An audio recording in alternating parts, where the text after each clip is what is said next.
Good morning, good afternoon, good evening, everyone, and a warm welcome for me sitting here in Brussels right now to the launch of our 2021 Security Index. Our 2021 edition, and you will be able to see that in a second, has a lot of the beloved old features of 2020, including the calculations of how many years do we still need to go, including some amazing NGO partners. But we also have a few new additions. I'm very happy that you will join us now, maybe for the next half an hour, maybe even until 5 o'clock, for an amazing discussion with an amazing lineup that is as diverse as I hope, our foreign and security policy will soon be. What is going to lie ahead of us? First of all, I will give you a very quick run through the main findings of our 2021 report. Then we will have 4 keynotes from amazing high-level speakers and 2 panel discussions focusing on aspects that are of key importance for truly inclusive and diverse foreign policy. Maybe we start with the results of the index, because I know that you are all waiting for that a bit. In the Security Index 21, and I promised you we are going to have something new, we are actually, and then let's see if this works, because I'm lost there. Perfect. We are looking at more countries. For those of you who looked at our Security Index about the representation of women in foreign and security policy in 2020, you remember we looked at 43 countries, namely the EU countries and the G20 countries. That already gave us quite a good overview, and there was a lot of media reporting on our index. But what we decided to do this year to, well, let's say, move a bit more south and include a bit more of the whole lot of countries around this world, we increased the number of countries by 60 and decided to include all countries that have national action plans on women and security in our data set. So now we are looking at 103 countries from really all around the world. That's new this year. What else is new? We are a bit of a new team. Well, you know me already from the last report, but I had 2 brilliant additions. Sofia Shevchuk, who was doing the biggest lot of work on data gathering and finding together all the numbers that you now see in the data set. And Barbara Mittelhammer, a freelance analyst that helped us with writing the security report, especially the last 2 chapters that are also new this year, Security Plus, where we go beyond just looking at the numbers of women representation and focus on other kinds of marginalization and discrimination that we see in foreign and security policy, especially when it comes to LGBTI and women of color, and to look beyond just the counting women and discussing what else do we need to make women count, so to move towards full representation and full participation. What else is new? That's what's new. Now we can already go to the main findings of this year's report. The first main finding is that although we decided to focus on countries that have a national action plan for women, peace and security, so those countries that themselves decided to make this one of their key priorities, we still have a big absence of data. Things are getting better in 2020 than they have been in 2019, but there remain a lot of data gaps, especially in diplomacy and to a lesser degree in military and police. And as last year, we hope that the publication of this year's index will help encourage others to gather data and to publicly share it, so that we really can take stock on where we are in women's representation in foreign and security policy. The second finding, and that's a good and bad one, so half and half, we see a slow but steady increase of representation across all sectors, but it's slow.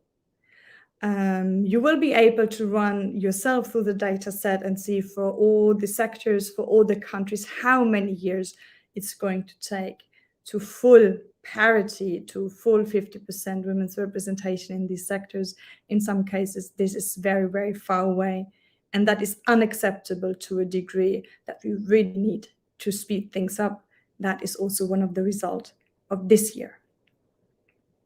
The third one, and that is something that we learned, especially because we increased the data set, it's quota matters. When we look at national politics, for example, and the women's representation in national parliaments, around the 103 countries we looked at, and here we have the most comprehensive data set, thanks to the support of the Interparliamentary Union, we have about 26.6 women in national parliaments. It's something between some parliaments where we have 0% of women and some where we have beyond 50%. But amongst all 103 countries, there are only 2 that manage 50% or above. These are Rwanda and the United Arab Emirates, 2 countries that have a 50% gender quota. All other countries, for all other years, are below this threshold. The fourth finding, the higher the seniority, prestige, and visibility of positions, the lower is the representation of women. That became especially apparent looking at the example of diplomacy and ambassadors.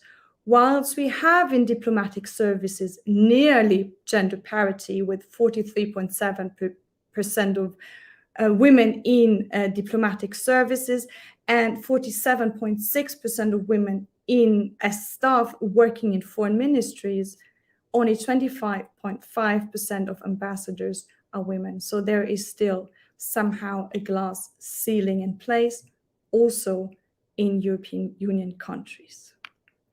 Number 5, there is a huge disparity between countries. This disparity means that there's also clear indication that more representation is possible if there is a political will. Starkest, this finding has been looking at the women's representation in national military. Overall, there we still have the weakest representation of women, with only 11.4% of women in militaries across the countries that are part of our data set. And it's still going to take 155 years if we continue at the current speed. But here also the disparity is the biggest, with countries such as Ghana, Hungary, or Greece having less than 40 years until parity, whereas others, such as Switzerland, the Republic of Moldova, or Slovenia, having 1,000 or even far more than 1,000 years until parity. So I really think, especially on the parity issue, we hope that our data set is going to spark some exchange of best practices and moving ahead between the countries at the top and the bottom end. And our last main finding, and it builds in very much to the disparity one, is where there is a political will, there is also a way. When we look at international missions, and we here compare EU CSDP missions and UN peacekeeping missions, we see that in the UN missions, where already for a considerable number of years, the UN has made this a priority, gender parity. We are at near gender parity in the overall staffing of these missions, with 48% of women's representation, as well as in the leadership level of UN missions. In EU missions, sadly, this still looks very different, and you can see in the total staffing a very slight, slow increase, and with the heads of mission, even a drop in recent years, where we only have 24.3% of women's representation. That is half of what the UN has in EU missions. Those of you who have followed us last year already know we base all these findings and many more that will be shared next year on a data set. We have invested the last 12 months in complementing this data set, adding the year of 2020, adding 60 countries, and trying to fill gaps. The data set is once again, and I think right now on our website, publicly available, downloadable. We really hope you make good use of it. You run your own calculations, your own analysis. Please let us know if you know of new numbers and facts. And the data set, it's an Excel sheet. It comes also as a PDF, and it comes with our annual security report. So all of that, I think you can find it right now on our website, but we will also discuss the findings in more details in 2 amazing panels and with 4 amazing keynote speakers. And that is going to be the plan for today. So we will hear some comments on our security index from Josep Borrell, the High Representative of the European Union, from Asa Regner from UN Women, from Ambassador Wolfgang Ischinger from the Munich Security Conference, and from Sima Samar, former Women's Minister of Afghanistan. Then we will move into these 2 panels. And I'm very happy that all our partners of this year's Security Index will be represented on these panels. And I have to say, what we have now with the Security Index, we could not do it alone. It has become a true platform of organizations from the global north, the global south, feminist organizations, LGBTI organizations, diversity organizations, working together to really make sure that our foreign and security policy around the globe becomes more diverse and resembles more the kind of world that we want to make foreign and security policy for. After these introductory remarks, I would now like to hand over to Josep Borrell, High Representative of the European Union for Foreign Affairs and Security Policy. Together with him, we in the Parliament, the Commission, have put forward a very ambitious gender action plan for the European Union. Now it's about getting it implemented. Well, you can all be assured that we in the Parliament will follow up on the implementation, and we wish him a lot of success. And I'm looking forward to hear what he has to say about this year's Security Index and its findings. Mr. Borrell, the floor is yours.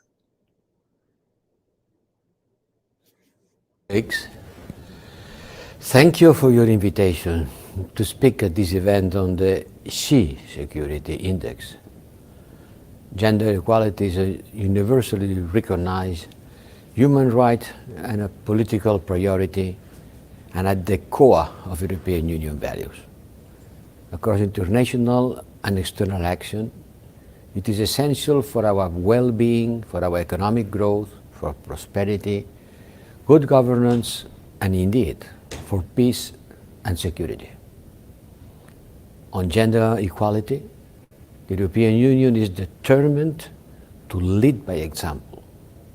And I want to ensure that all European Union managers and leaders will walk the talk and be held accountable as we introduce the new requirements of a gender-responsive leadership. In recent years, progress has been made in many areas. However, much remains to be done, especially when it comes to increasing women, particularly in leadership positions. All of us must do more and better. However, this path forward is not without challenges. For example, one major challenge for the CSDP missions and operations is that they draw to a large extent on personnel from EU member states, military and law enforcement sectors, which themselves struggle to improve the gender balance at home in their institutions. And that's why a joint visibility campaign was launched to promote CSDP activities related to women, peace and security in 2020, around the anniversary of the United Nations Security Council Resolution 1325. We are working on a strategy and action plan to enhance the participation of women in civilian CSDP missions, which should be finalized this autumn. In times when women's rights on gender equality are increasingly challenged, the European Union, together with all partners, must send strong messages on the promotion of gender equality, women's empowerment, and the protection of women and their rights. We must ensure a more gender balanced and diverse European Union. A union that reflects the societies we are set out to serve and represent. A union where everywhere, no matter of gender, sexual orientation, ethnicity, age, and social background, feel welcome, respected, and valued.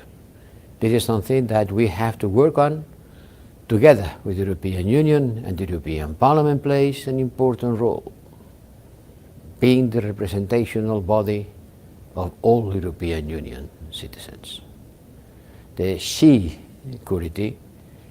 Security Index and its data collection on the participation of women at all levels of decision-making in foreign and security policy provides important insights that we can learn from,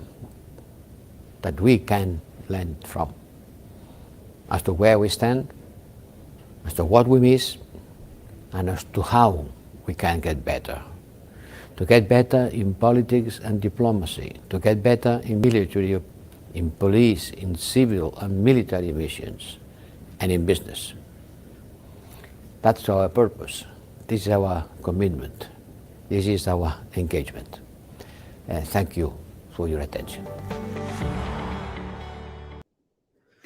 Thank you so much, High Representative, for your encouraging words, and the cooperation with the EEAS, especially the EU delegations in some of the countries with national action plans, actually helped us to complement our data set in some degrees. So here you can also see how cooperation and working together moves us ahead. And we will take your promise, especially on the gender responsive leadership, well, very seriously, and we will follow up. And one organization that has a lot of experience with building up gender responsive leadership, especially in multinational and multilateral organizations, is UN Women.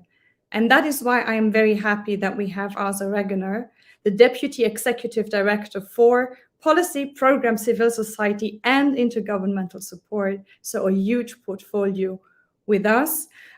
So that we can also hear UN Women's perspective on this year's Security Index.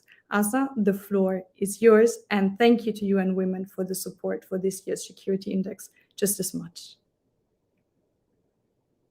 Ladies and gentlemen, I would like to acknowledge Dr. Hanna Neumann, Member of the European Parliament, Mrs. Barbara Mittelhammer, and Mrs. Sofia Shevchuk, the authors of the Security Index 2021, and thank them for inviting me to address you today. I would also like to acknowledge all other panelists who undertake significant work contributing to the progress of gender equality. The UN Secretary General's 2020 report on women, peace and security set out 5 specific goals that should remain the focus for the next decade. One of these goals is to bring about a gender data revolution on women, peace and security, to close data gaps and increase our knowledge on the most pressing issues that impact gender equality. The Compact on Women, Peace, Security and Humanitarian Action, which was launched this past July at the Generation Equality Forum in Paris, also highlights the need to close the data gap on women, peace and security. Having robust, reliable and accessible data is a critical enabler of progressing the agenda. Historically, much of the reporting of progress on women, peace and security has been through the mere counting of women. Whether that concerns, for example, the numbers represented in the security sector or at the peace table or as representatives in parliaments. Although representation is very important, a tool such as the Security Index is an incredibly useful asset in advancing the women, peace and security agenda. It represents a progressive and disruptive approach, which is exactly what we need to support agencies, civil society, and individuals to hold decision makers and member states accountable to their commitments. This accountability regards, for example, the allocation of resources for implementation and for evaluating progress. Thus, UN Women welcomes to count the number on national action plans, but we do also not stop there. The global pandemic has highlighted and indeed exacerbated existing gender inequalities, which subsequently undermines and damages sustainable peace and development. Effectively responding to this ongoing crisis and addressing its impact is only possible if women can fully, equally, and meaningfully participate in decision-making processes and have opportunities, protection, and access to resources and services. Ensuring dedicated gender expertise, investing in gender-responsive priorities, and engaging with women-led civil society is critical for effective and gender-responsive planning and response. Gendered analysis, including sex and age disaggregated data, must be the basis for all COVID-19 policy responses. We also thank the EU for its advocacy and drive on those issues through many useful policies and initiatives. For example, the EU Gender Strategy, the EU Gender Action Plan, the Strategic Approach on Women, Peace and Security, and the EU-UN Spotlight Initiative on Violence Against Women. In closing, I would like to re-emphasize that what gets measured gets done. So again, I would like to commend the authors for developing and updating this valuable Security Index 2021. Thank you, everybody, for having me. Thank you, Ms. Regner. And well, what gets measured gets done is an experience that also the last 2 years in European Parliament, I would say, has clearly shown us. Measuring stuff helps to build pressure, but we have to become better in measuring some of the more qualitative aspects as well. I'm very happy to announce now the third keynote speaker of today's event, Mr. Ambassador Wolfgang Ischinger, chairman of the Munich Security Conference, a conference that has for some time been called an old boys club, but that has set out itself to also increase the representation of women amongst its participants and speakers. 2020, so the last Munich Security Conference before the pandemic, they managed for the first time to have more than 20% women present, which, by the way, is more than the percentage of female ambassadors in Germany, which is just as low as 14.5%. But we all know, and we work together, this is not good enough. Today was announced the next Munich Security Conference for February 18 to 2022. And we hope, and we will check, that we will be able to beat the 20% women's representation there. But before we are in February, we can now listen to Ambassador Wolfgang Ischinger and his commitment. National security, conflict prevention, working for peace cannot and should not be the mission for, let me put it bluntly, for white old men only.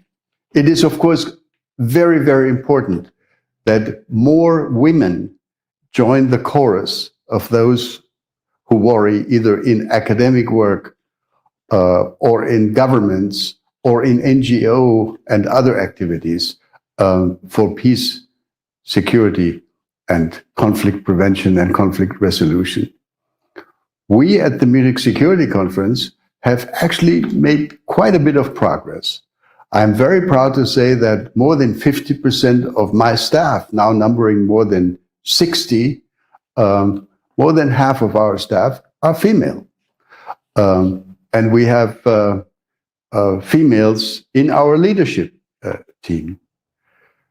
Slightly more difficult has been our effort to increase the percentage of female speakers and participants at Munich security conferences. One of the reasons for that is that in many countries around the world, whom we invite to come and participate at the Munich Security Conference, female representation at the top level of governments, in parliaments, and in other institutions is not yet where it should be. But we're making slow progress. I think we're now at a point where we can say that approximately 20% with the arrow pointing upward 20% of our participants are females. That's not yet good enough, but I promise we will continue to work on it. Well, Mr. Ischinger, thank you for sending these words, and we will remind you of that promise. And given the underrepresentation of women in foreign and security policy, and in especially some regions of this world, including the Middle East, Iraq, Afghanistan, I'm very happy that our last keynote speaker today is going to be Sima Samar. Sima Samar is not only a friend of mine, she has also been the first, or one of the two first female ministers in Afghanistan, the Minister of Women, and she was the one that saw for the first time girls going back to schools again. We all know that the situation is not easy in Afghanistan right now, but it's especially for that we need to make sure, also in our own delegations, that women are giving a space in foreign and security policy, that we lead by example, and that we support the amazing women in and of Afghanistan fighting for gender parity under some of the worst conditions that we have at the moment. Sima, the last word of our introductory panel is yours. Ladies and gentlemen, thank you for the opportunity. It is my pleasure to speak to you all today. I would like to start with the Universal Declaration of Human Rights, which was approved by the United Nations General Assembly on 10th of December, 1948. This historic document outlined the rights and freedom everyone entitled to, regardless of their gender, color of their skin, language, religion, geographical location, political system, insecurity situation in their respected country. The first part of the preamble reads, "Where is recognition of the inherent dignity and of all the equal and inalienable rights of all members of the human family is the foundation of freedom, justice, and peace in the world." This is the strongest human rights document to which all the government around the globe agreed, and give us all the right to be part of every decision in relation to our lives and part of the socio-economic, cultural, and political aspect of our respected countries. However, in reality, in conflict countries such as my country, Afghanistan, women's rights and freedom have been restricted because the seriousness of security situation. During the conflict, there is an increase in sexual gender-based violence. The male member of the families also put more restriction on the freedom of women and girls under the claim of protection. The situation in Afghanistan, we see how the Taliban restrict the freedom and rights of women under the excuse of insecurity in religion. Conflict impacts people differently. The impact on the human rights of women is more severe, with increase in child marriage, forced prostitution, and human trafficking. Families are separated from each other. They lose their livelihood and usually end up in camps with people from different language, ethnicity, and cultures. They do not get access to education, healthcare, shelter, clean water, and importantly, there's a lack of toilets for the female and adolescent girls, which itself increase the insecurity. The three main points in the Universal Declaration of Human Rights preamble are freedom, justice, and peace.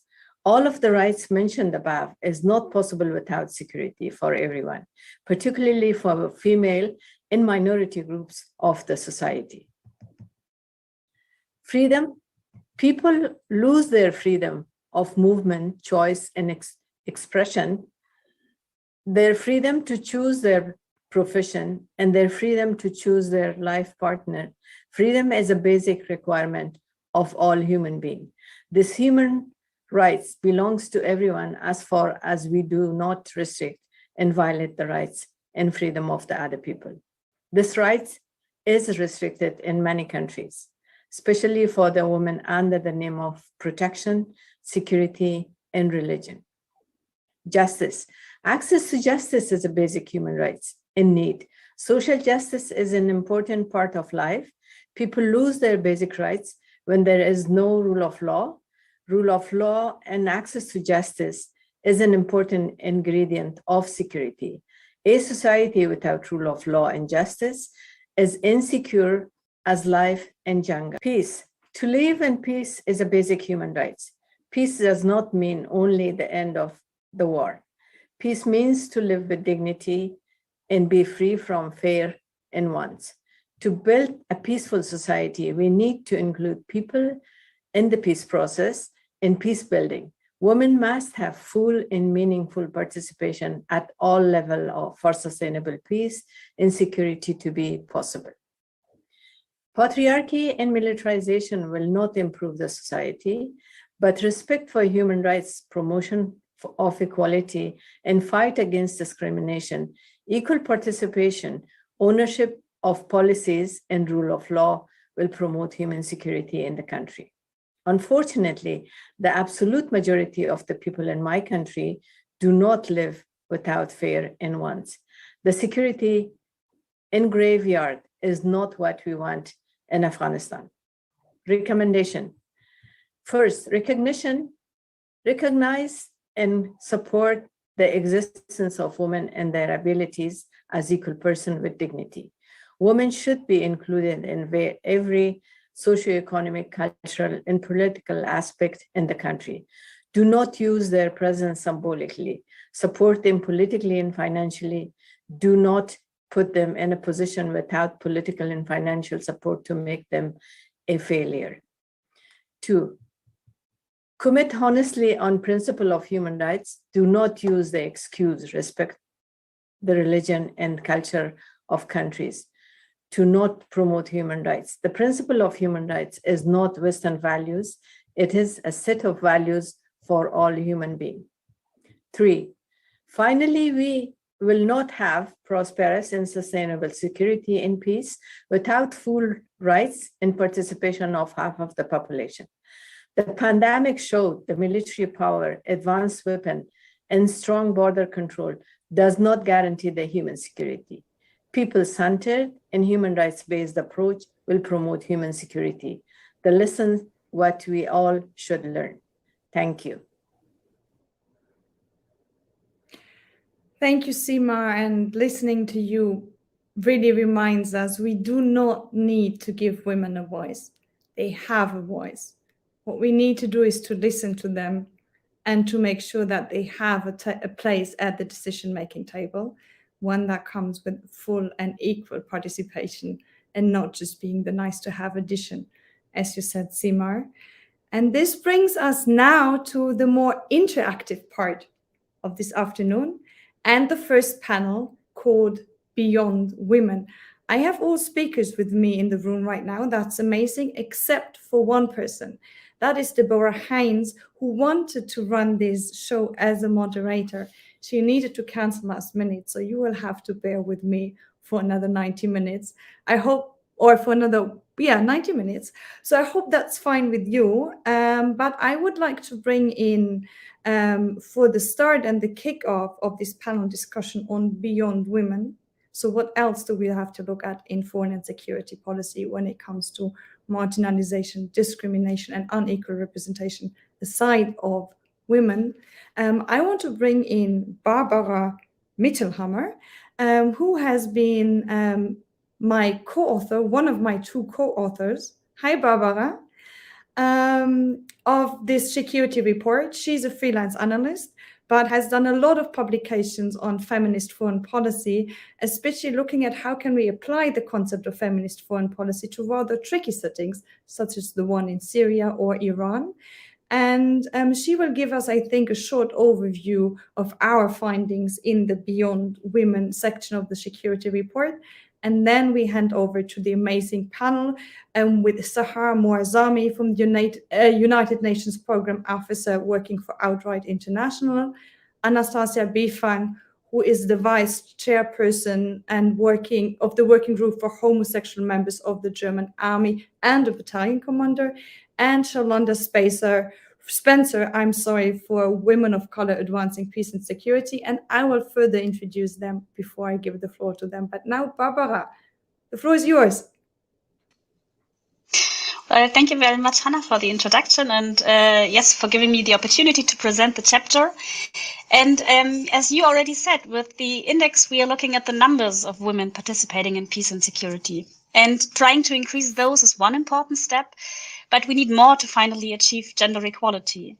So only applying a quantitative approach, we would fail to take into account the underrepresentation of other marginalized groups. And also we would reproduce a certain stereotypical picture of women, while there are actually a myriad of different dimensions and experiences. So with this year's index, we include this Security Plus section with 2 additional chapters, and one of them being called Beyond Women. And in this chapter, we highlight the need for diversity in peace and security. So in order to incorporate diversity, we need the so-called intersectional approach. This means we need to become aware of the different layers that constitute our identities, such as race, gender identity and sexual orientation, class, age, etc. Because those categories lead us to experience peace and security differently and pose additional barriers to participation because they interlink and add up. So most importantly, we have to understand that peace and security can mean different things when looking at it from different perspectives. A white homosexual woman has different experiences than a black woman, a woman or women, and then transgender persons. So in this index, we focus specifically on LGBTQI+ and women of color's perspective. And just pointing out a few examples. Sexual and gender-based violence against LGBTQI+ individuals has been used as weapon of war in many conflicts, but remains largely unaddressed in how we respond to crises and conflicts. Or emergency and relief structures, such as refugee camps, etc., are mostly built to address the needs of families defined by mothers, fathers, or as mothers, fathers, and children, and failing LGBTQI+ individuals. Or for the other dimension, looking at security from a women of color's perspective, there's first and foremost a disproportionate underrepresentation of women of color compared to white colleagues and then white and male colleagues.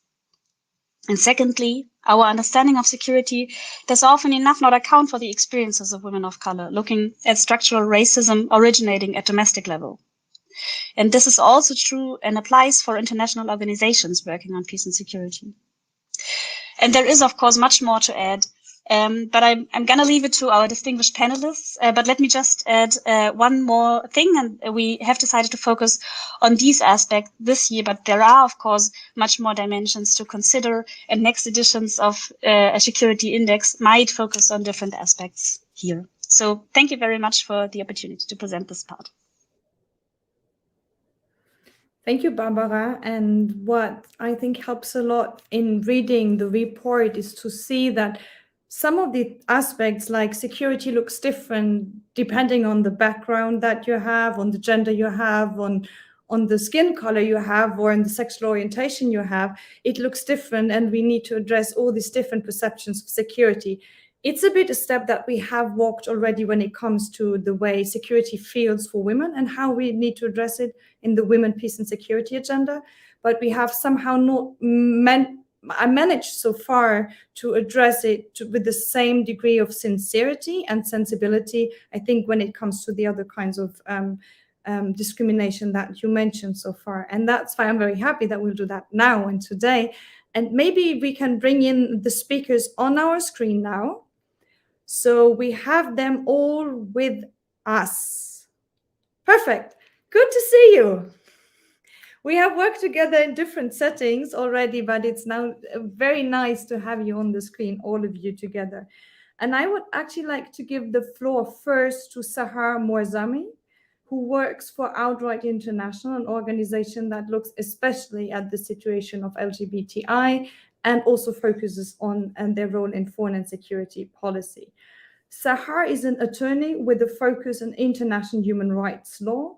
She is, and she says that about herself, an Iranian American born in London, but primarily raised in New York, so a bit from all over the world. And what I found very interesting in your bio, Sahar, is that upon graduation, you volunteered with the AmeriCorps program, traveling the United States for 10 months, aiding disaster survivors. And this kind of aiding disaster survivors is something that we don't have to do just in the United States, but all around the world, and where we know disaster survivors have very different needs depending on their sexual orientation and their gender. So Sahar, from your personal experience, how would you comment on our part of the Security Plus report, but also the overall channel when it comes to integrating the perspectives of LGBTI in foreign and security policy? Thanks so much, Hannah, and hi everyone who's joining, and to the other panelists. It's really great to be here today, and it's really great to see something like the index and having that inclusive perspective. As Hannah mentioned, my name is Sahar Moazami, and I work as a UN program officer at an organization called Outright International.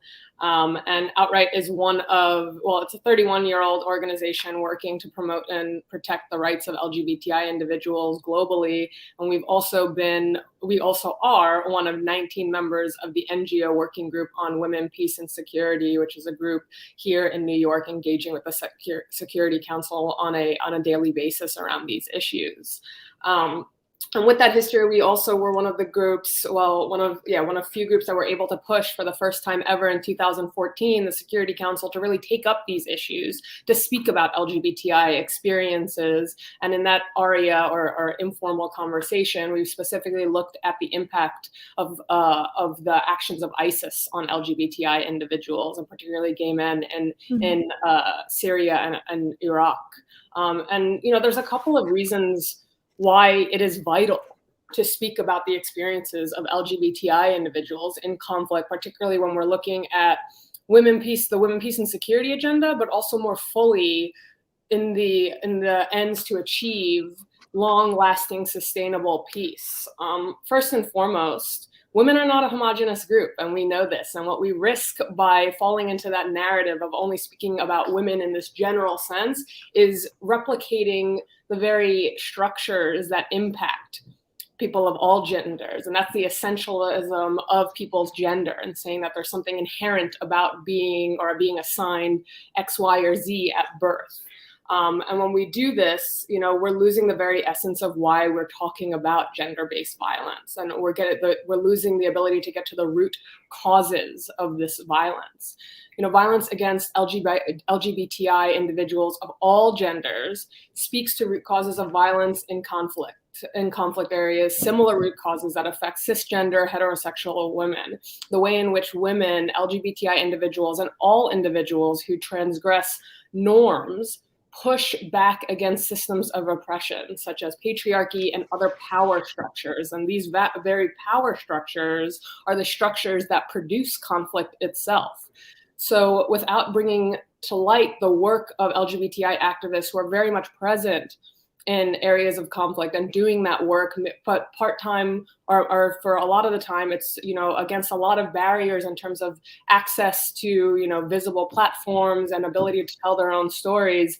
If we don't bring to light these experiences, we risk undermining the very essence of the WPS agenda and missing the actual point and reinforcing the very structures that will continue to produce conflict, to continue to perpetuate conflict, so on and so forth. So, again, very happy to be here and very happy to see something like the index that is being inclusive of the experiences of diverse women and people of all genders. So thank you. I'll stop right there. Thank you so much. Thank you, Sahar. And I already have like 2 or 3 follow-up questions for you in mind, but we should rather, first of all, make the panel a bit more complete. And well, the next one on our panel, I'm very happy she's with us, is Anastasia Bifang. I have to admit, I'm a bit of a fangirl. Anastasia is a lieutenant colonel. I think you have a degree as a pedagogue. So that is some way to work in itself that I would be interested about. You headed the Information Technology Battalion 381 in Storkow until October 27 of last year. You were the first female battalion commander with a trans background in the Bundeswehr. And after that, and I think that's what you are today, the head of the Division for Operation and Exercise Planning in the Cyber and Information Room Command in Bonn. And maybe in a different function, I would also ask you questions about that Cyber and Information Room Command in Bonn, but that's not our story today. Our story today is, well, how do you see what we've written up in the Security Plus section of our report, but also, of course, you can comment on the experience of Sahar, but also share your own ones. Well, first of all, Hannah, and thank you very much for the invitation to today's panel. And hello to everyone else on the panel. Looking forward to a great 90 minutes, as I see we've got the full 90 minutes for our panel. So that's great. Well, and thank you for the elaborate introduction of my own person. Well, and thank you for being a fan, following me up. And I'm delighted to be invited to this panel. As I said before, it's it's something I never quite expected to be talking about. I'm still trying to find my bearings on what topics and what aspects of women's security and gender and beyond gender actually to bring into this panel with all these distinguished panelists here. As you said, yeah, 27 years of service. Most of my 27 years done with a very male background. Of course, I transitioned 6 years ago in the German Armed Forces. And of course, the highlight of my career was actually, being appointed battalion commander and having that position for 3 years, and now pushing papers, as we call it, in a desk job in our cyber command in Bonn, which is fine, of course. Changing perspectives is what's all about, and keeping you agile and keep more perspectives as well, even in the field of military. I don't know how I'm gonna connect my degree, which 20 years ago, into this. Let me just say that it was by choice. It always interested me. It was one of the degrees the German Armed Force offered for its officer candidates. And I always wanted to study that something. It might be a bit askew that I'm working in a technical field, but don't worry, that's why I'm in exercise planning. I leave the technical stuff to most of the people that know more about bits and bytes than I do. I'm more to the operation planning aspect. And that's also the field in the realm in the military and the German Armed Forces that I've been actually working. Most of my time was actually command and operations. That's my background. And I was glad to serve 2 tours in Afghanistan in my time yet, one in 2011 and one in 2018, so not quite recently. And as you mentioned before, I'm also heavily engaged as an activist and as a vice chairperson for what we now call Queer BW, which was formerly known as the Homosexual Association of the German Armed Forces. And also we integrate new perspective. We changed our name not only because we want to be modern, but we actually wanted to be inclusive and reach out to all aspects of LGBTIQ in the German Armed Forces, which is more than just homosexual men. But looking back at the German Armed Forces, for most of its existence, it has been predominantly a white male organization for the past years. And only by EU court decision in the year 2001 was actually that women were actually allowed to serve in all branches of the military as of 2001. So that's, only 20 years ago. That does, for some people, seem to be quite a while, but looking at a standing military culture, which is hard to maneuver into a new direction and bring in new perspectives, 20 years is actually not a long time to bring about a change of culture that then will actually not only include in quantity women, but also integrate their perspectives and make them part of a culture that then deviates from a very heteronormative white cis male gender perspective and the way they're doing things to opening up and being inclusive and actually bringing in intersectional views to their own structures and also into the way we handle things. So that is my background there, and I'm glad to be here today, and I'm so excited to share my thoughts and views on these topics with everybody else on the panel, also to learn from your experience as well. Thank you very much. Thank you so much for being with us. And I always experience, especially when we bring these different perspectives together, how it ends up being a learning journey for everyone. Also, how do we convince others to talk about more than just women's representation, because and you can just note this question to all of you. I always face this thing where I say, okay, so now we talked about women's representation, but now we need to talk about women of color, we need to talk about LGBTI and trans. And they said, well, as if women is not hard enough. So how can we sensitize people that we need to move beyond that and kind of make them fans of it and not just endure that now there is a new thing they need to deal with. But first of all, let me bring in Shalonda Spencer. Shalonda served as a legislative assistant for the United States House of Representatives in the 2nd Congressional District of Mississippi and as a foreign policy analyst for the Mennonite Central Committee. She's a professor in urban politics within the Government of Politics Department, and she had the privilege to work on 2 presidential campaigns, the one of Bernie Sanders in 2015 and the, as we all know, more successful one of Joe Biden in 2019. And she is executive director even of Women of Color Advancing Peace and Security. One of the, and maybe that's something you can also elaborate on, very few organizations working on the special perspective of women of color in peace and security. I was actually surprised when we tried to reach out for organizations with experience in this field, how few there are. So Shalonda, the floor is yours, and maybe you can also just explain why there are not many more. Hello, thank you so much for the introduction. I'm so excited to be here. So I wanted to say, when WCAPS was founded, it was back in 2017, which is a very interesting part of my life and career, because that's when I shifted and wanted to go into foreign policy, but there was no space for women of color during that time. And the year that I left the space to go to the Hill, Ambassador, who's now Undersecretary Bunny Jenkins, founded Women of Color Advancing Peace and Security, which is known as WCAPS. In this space, she realized that her reason for finding, because she realized the lack of diversity in foreign policy and in just the foreign affairs space as a whole. And she felt like that there was a void that needed to be filled. And we fill that void because women of color only make up 30% of the field. And that's just women of color. We haven't even broken it down by different race and ethnicities. So right now we do have there's a lot of current consequences that are being taken place because there's still a lack of diversity for women of color, whether if it's in the DOD, here in the United States Department, and all across the globe. And so I think for us, as we continue to elevate women of color in our space, we want to make sure they're being positioned into more hierarchy roles and not just, your regular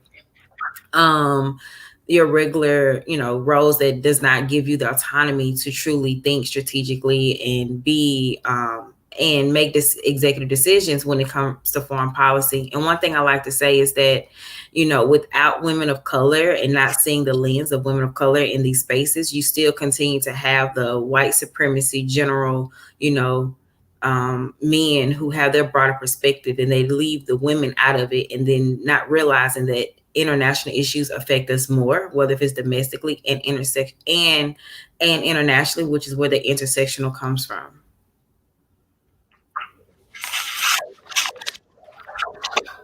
Thank you so much, Shalonda, for also mentioning our discussions on this aspect of what we need to look at in addition to just counting women and looking at the roles of women. Maybe to Sahar, based on your experience in disaster relief, but also looking at Syria and Iraq. How do you manage to raise awareness about the specific needs of LGBTI persons in societies where, officially, these kind of persons are non-existent? And what can we learn from that, for example, in the context like the one I'm working in the European Union, where we have some member states that just refuse to use the term gender rather than, male and female, because they say these things don't exist. So it's not a discussion just about the Middle East. It's one that to some degree, maybe not as strong, but we still have also amongst ourselves. So how do you convince people that for the security, the hard security concerns, that is important? Yeah, that is a great question. I wish there was an easy answer and there was a quick fix answer for that. But with the question that you were saying, in areas where there's lives and bodies are criminalized, it doesn't necessarily mean that those individuals don't exist, right? We've done reporting at Outright and research at Outright that shows how in so many contexts around the world, particularly also in areas where there continues to be laws on the books that criminalize our life, there are vibrant LGBTI communities that are doing that work on the ground because organizations or the governments themselves don't reach those communities or willfully don't want to reach those communities. So where we actually start is actually working just directly with those folks. I always hear that narrative as well as the UN is, oh, we don't know any LGBTI individuals in X or Y, but that doesn't mean that they don't exist. So it's really important to, connect with organizations that are doing that work, are bringing that visibility, but also accumulating that data and that perspective and bringing those experiences directly to other levels. So in multilateral systems like the UN, at the EU, and also in just various spaces where there are people with power, to be quite frank, to have them be able and have the ability to just speak to their lived experiences and link the trends that they face in their lives when it comes to violence or discrimination and inability to access certain services or all services, to really the underlying causes of why we experience oppression and why that's across the board and shouldn't just be seen as an LGBTI issue. That's an all individual issue. So we all need to, take that perspective. But I would say, again, reinforcing that of, pushing back against that narrative that LGBTI individuals don't exist in context, because they very much do exist and they do have vibrant lives and vibrant activism. And it's really just about connecting with those individuals and connecting them and opening the pathway to get to various forums to bring their lived experiences to those forums so that we can honestly just sit back and listen and learn. Maybe one follow-up question, because I found this very instructive to explain to people why do we need to have the women perspective in peace and security. So when we do disaster relief, and a few years ago it was just one person is one person. And then there was this whole thing about women and they should be breastfeeding. And then someone explained, well, if you put like 50 people in a tent in mixed gender, and then you tell women, but they should continue breastfeeding, it's just not going to work because they don't feel comfortable in these situations to breastfeed. So we started to have the family and child-friendly spaces and tents, which addresses this specific need of women. What are the kind of specific needs of LGBTI persons that you would see that one needs to address in such, especially disaster settings? Absolutely. And I think it's one of those things that, again, it's important to make sure that when we are talking about any communities, including LGBTI communities, that issues across the board. So it's not that there are specific LGBTI issues, it's that all issues affect LGBTI individuals, right? So, specific areas, again, it changes depending on context when you're looking at the context, but, for what we're hearing, there's issues when it comes to access to particular health needs, access to economic needs, access to, mental health services in particular when it comes to trauma experience based off of the specific violent forms of violence and discrimination individuals feel. And it's also important to note that LGBTI individuals are not a homogenous group themselves, right? So LGBTI individuals face violence at the intersection of their sexual orientation, but their race, their ability, their immigration status, so on and so forth. So it's important to note that there are, again, it has to be a more individualized viewing of how we address the concerns of individuals, but that also that any actions that we put out on advocacy platforms and at policy level platforms speak to, again, those underlying reasons for why individuals are facing those multiple and intersecting forms of violence and discrimination. Thank you, Sahar. And I would actually like to link to Shalonda. with these concluding remarks, because you said one of the reasons why you started Women of Color Advancing Peace and Security is that there are still a big underrepresentation domestically as well as internationally of women of color. But we also see the, let's say, bigger effects of state security institutions, the bigger negative effects of state security institutions on people of color. So how is, I mean, what is the agenda for change that you see, or how do you want to address that? How can you encourage? That's one of the things that we also have in general on the women side, but it's even, I think, bigger on the women of color side. How can you make these institutions that are perceived as violent and toxic by many as a viable employee that you actually want to work for? So one thing that we talk about at WCAPS is about redefining what national security is. And when we think of redefining national security, when we think of national security, the only thing we think of is like non-proliferation, war on mass destruction. But what we forget that there are a lot of issues that affect women of color that's still a national security issue, such as employment, healthcare, any type of United States national interest issue, human rights, and justice. These are issues that affect mostly women of color. When war or anything breaks in any country, who are the first people to be displaced? Women of color and their children. And so we have to really look and define how we are looking at national security, not just from a local level, but also a global level. And when I talk about the connecting domestic and international issues, one of my favorite authors, who is Angela Davis, she talks about how international and domestic issues are relatable, and what's happening. But anytime when you think about the injustice and unequitable opportunities that happen here when it comes to police brutality, once it becomes a national news outbreak, then all countries are affected by it, whether if it's in the US, whether if it's in the UK. And so we have to realize that these things are intersect, and we got to figure out what better ways, whether if it's through legislation or through more advocating, how do we make these issues be addressed? And so that women of color cannot just be having to no longer not have a voice at the table, but also have a voice at the table and being able to be elevated at the table, because that's something that has not happened. When we do get in position, it's like we are no longer heard. It's like, okay, we give you the position and that's that. But it's like, no, give me the position and also take my leadership with the role that comes with it. And I think when we begin to do those things, that'll help us change the narrative and the trajectory of where women are in the field of peace and security, and also making sure that we are bringing other women along. I think that's very important. We can't just, when we get into a position or when we get into our field, we forget about that there are other women that's coming after us. And the same fight that we're fighting for ourselves, we're not just doing it for ourselves, we're doing it for them too.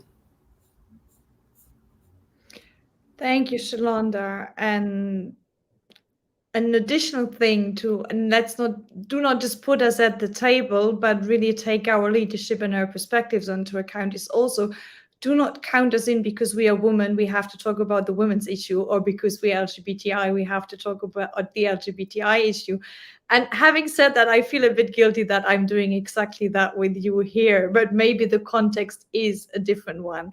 But if I'm going to a panel on, well, let's say the Bundeswehr, I do not just want to talk about increasing the role of women in the Bundeswehr, but maybe also talk about the bits and the bytes, or the FCAS, or whatever is at stake and part. And now there's a lot of my political agenda. Anastasia, you are in the German Bundeswehr, which is one of the most male organizations I think we still have, and one of the most traditional ones we still have in Germany. People are calling out usually the Ministry of Foreign Affairs for being the worst amongst the ministries. But I think when it comes to the executing institutions, I'm pretty sure the Bundeswehr with 10% of women is on the lowest end. And then I wonder, what is the agenda of your queer Bundeswehr, and how do you also link or deliberately not link it to the agenda of advancing women in the military? Is it like all minorities unite, or is it we have a different agenda, we are different, and that's all fine? No, I just want to really blunt. I don't think it's a neither or. It's not. It's supposed to be inclusive. Of course, we have a topic. We have a frame as an organization. We do focus on queer service members, civilian, military.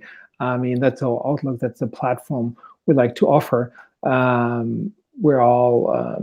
It's very much focused, of course, on the topic, but then trying also to point out the perspectives that bring with it. So I always get asked, well, okay, for the past 20 years, we've been focusing on women's issues in the military. Now we have to also take into account LGBTIQ. How does it, how can we work on this issue and this issue? And I said, well, it's your organization's responsibility to be inclusive and to address everybody's topics and issues there, not to exclude it. And of course, if you check out LGBTI issues, you will find intersectionality with women's issues. And what I learned is actually about that if I look at I wouldn't call it a struggle, but the fight for equality in the last 20 years of women rising through ranks in the German armed forces, especially in the uniform service members part, I think as an organization, we can learn a lot of it, especially in terms, how the organization treats us, what avenues and what venues they let us into, and what kind of role we're supposed to play and what kind of role we actually do want to play, and bring our topics to the table and the chair. I mean, it took these. I think in 2017 we had the first, let's call it a one-day workshop on the topic of sexual orientation and gender identity in 2017.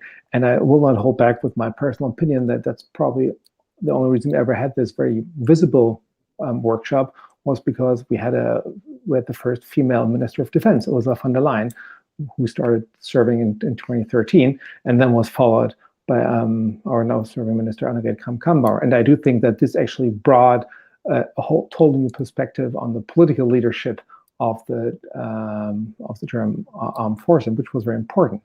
And what actually occurred to me that day struck out. It was just one day, and on the run up to that one day, I mean, the tabloids were full of everything going from sex seminar to whatever, and discrediting critical issues for service members that have lived in hiding or in passing or in making their lives adjust to what they're perceived to be in a very heteronormative environment.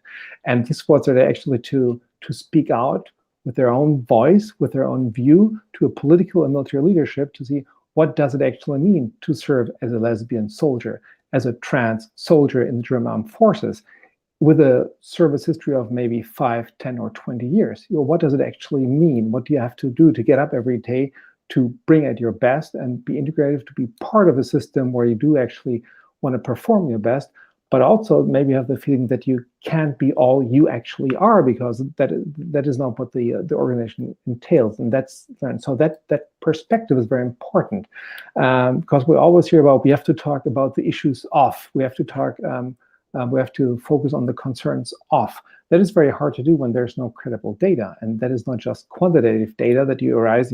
How many percentage of my service members are male, how many are female, how many are LGBTIQ. I mean, you just said, I think we have 12% of women in the German armed forces, and that quantitative data to assess that is actually very easy. I don't even want to know I don't think we have a good way to assess, how many LGBTIQ members we actually have. And I think the German armed forces is still doing a very bad job at assessing actually, who actually are their service member in their totality, in their personality. And then what are those specific concerns? Because I cannot address concerns that I do not know. So I have to reach out and get them to be voiced. So actually I have to allow a culture that has this openness, that has this dialogue. And that is something, my own experience, that took me at least 20 years to break through. I mean, I was drafted in 1994 in the German armed forces. Like I said, I came out as trans in 2015. So that's quite a long stretch of time where I served, let's call it, not true to my full identity. And people always say, why did it take you so long? And just like, well, I experienced a culture and environment that at the minimum, at least did not address that it was possible to it. It doesn't have to mean an organization I have to live in fear of my well-being. It just means that I was not ever accounted for as that is something that is important, relevant to that institution. And that made it kind of hard. I didn't know how they would actually work with me or go about with me. There was no policy in place where it said, yes, we focus on these specific issues. That is important. Your point of view, your concerns, your self-referential is important. There were no leadership figures that I could actually look up to. That's why I tried to be very visible, very loud and visible. And that's also one thing that I would like to address. That's also very important, that we also have to include into our leadership training and the way we teach and bring forth new leaders, that they also have to address it. My purpose is not to be the only and last transgender battalion command that German Armed Forces ever had, but using that position to address issues is important. I don't want to hide them because I achieved something and that's it. No, I have to focus, and I'm now able to bring a voice to issues that maybe would not have been heard, and that is important. But you need to foster an environment that actually grants that space to be heard and to be taken serious and to address these issues to political and the military high leadership. And that is not very easy, even in Western Europe in the year 2021. And like I said, we're looking back at women's issues 20 years in the making. We still have a long way to go. And I always find when people refer to gender, they always only focus in a very binary coding and then only on women, as if, gender is only a women's issue. That's not. It's just like that the white male does never seem to question his own gender. I have to address his or their aspects of what it means, and then it seems to be like an against one, and we need to tear down these walls, and those are all barriers that we have in the institution that we actually need to work to break down step by step, and bring light to the intersectional views of all members of an armed forces, you say, which are beyond gender, than, as you said in your panel, LGBTIQ and more, and that's important. And that is a culture that has a long way to go. That was quite a speech, and I'm sorry. Thing resonated with me. No, it was in a positive way. Come on. No, but one thing that resonated with me a lot is that we need to use the positions we have to raise awareness about these issues, but also challenge others to then not just see us as the one speaking on women or the trans person, but accept that we also have other identities, like being, well, a commander, or like being the person working on arms exports, or whatever else we are, so that teaching people that we are multiple identities, irrelevant of what we advocate for on this aspect.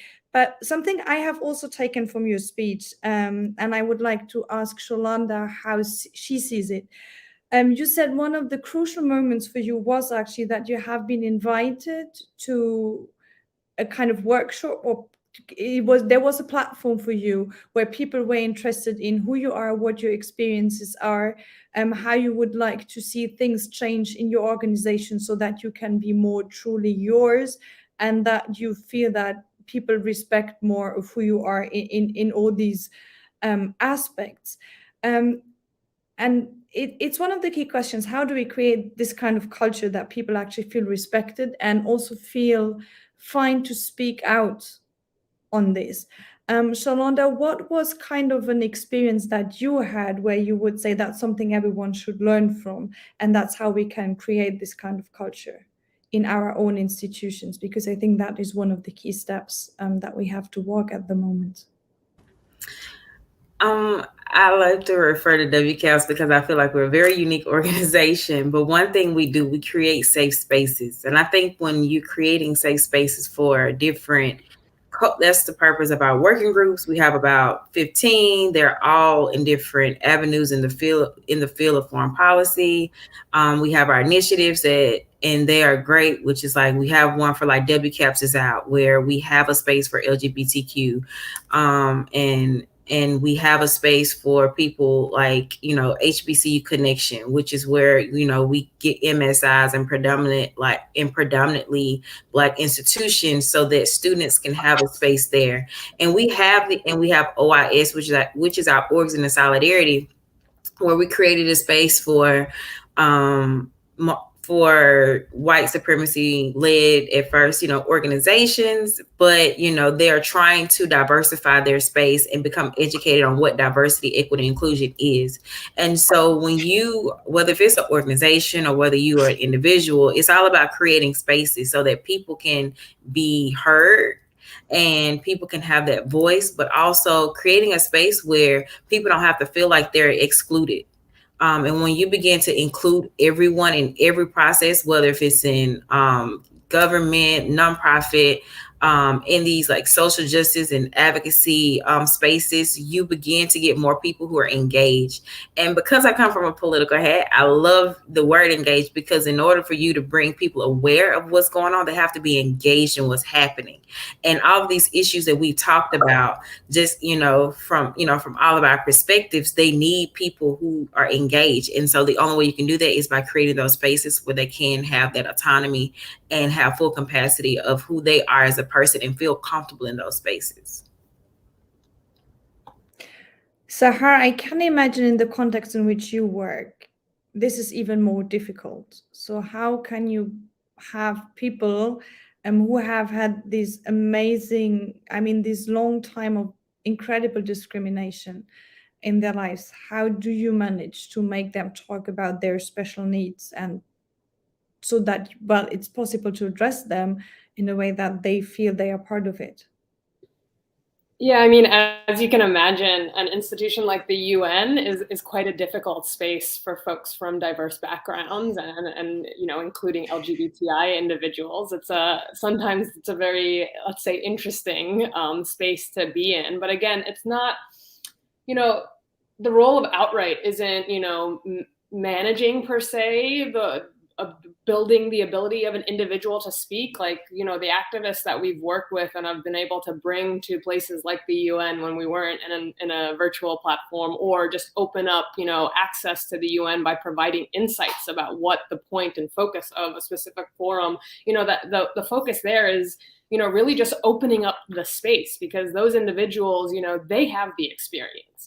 They know what to do when put in front of individuals with power, because they've been doing it, throughout their lives, in every aspect of their lives, not just in their professional, but also in their personal lives. So it's really important just to note that, that comfort and that strategy really comes from that individual and that activist, because they've been doing it all their lives. They are the expert. What Outright and organizations like Outright can do to really facilitate being heard in that space is really just opening it up.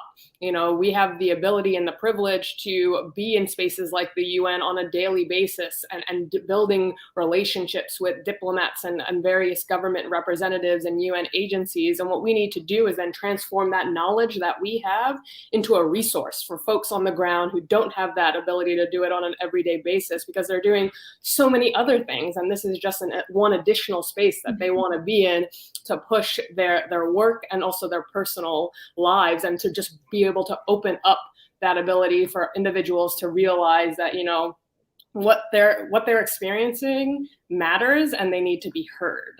So it's really just about opening up those spaces rather than, managing or creating a space, because they, activists do it well themselves. So no need for Outright to come in and do something.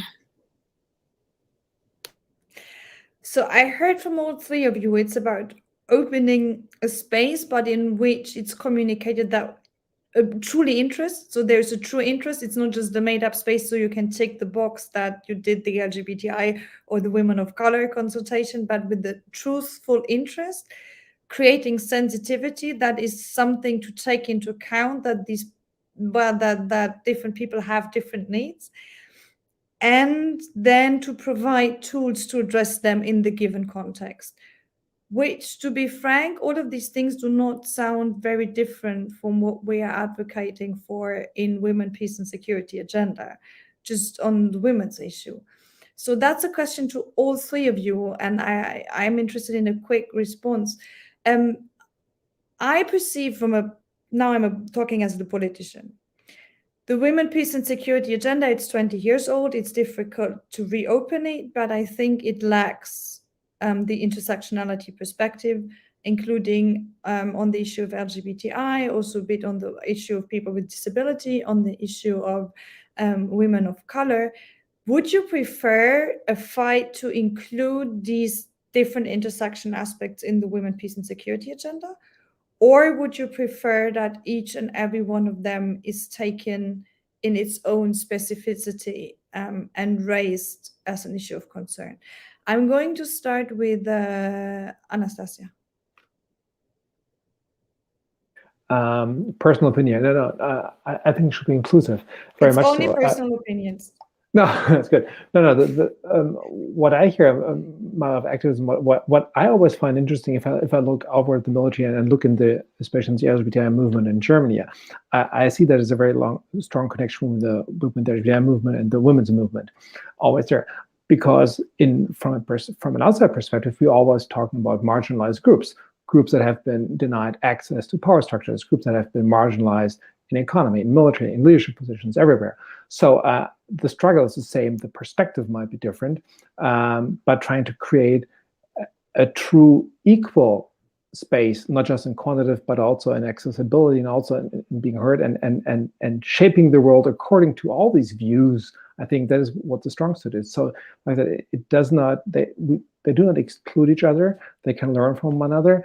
And I think the aspect of separating them would be like, in my view, would be going towards like a mere perspective of divide and conquer, separate them and have them fight their own battles and get it all mixed up in the clutter. That's what I do fear. And I think we're very much stronger because, first of all, we can learn from each other in those aspects.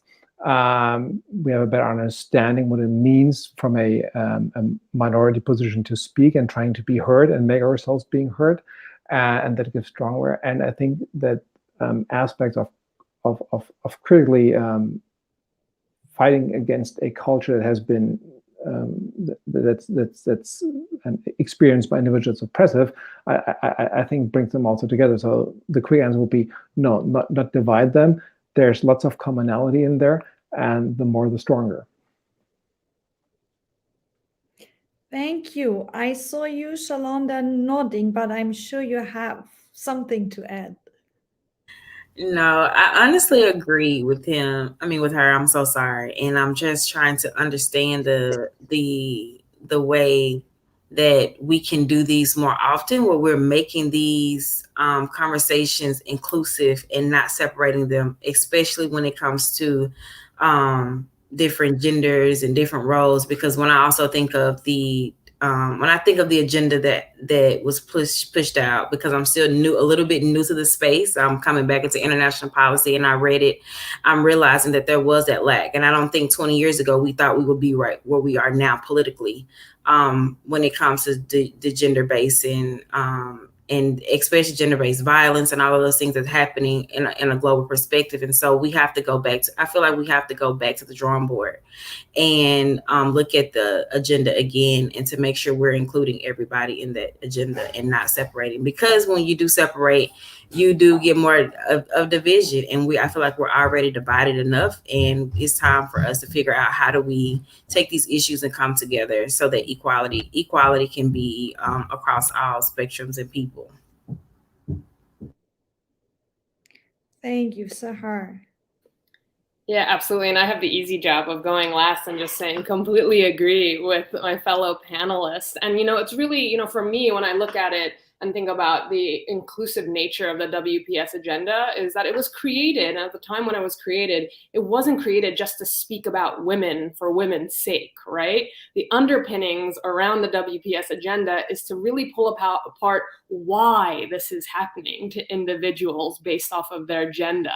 And that includes heterosexual cisgender women, but that also includes individuals across the spectrum of genders and with various intersectional identities. And when we really talk about why they are experiencing that, we already have the foundation in the WPS agenda when we're talking about how to combat, prevent that type of issue, but also have that analysis of how this is happening, why this is happening, and what we can do to really push back against those structures that are in place that create these structures of violence and experiences of individuals in conflict settings. So I absolutely agree with my fellow panelists, and would say, we just really have to expand our narratives around WPS agenda and really reinforce that no group is, just a group for group's sake. There's experiences that are taking place because of systems of oppression and institutionalized systems of oppression that, again, create conflict itself. So if we want to have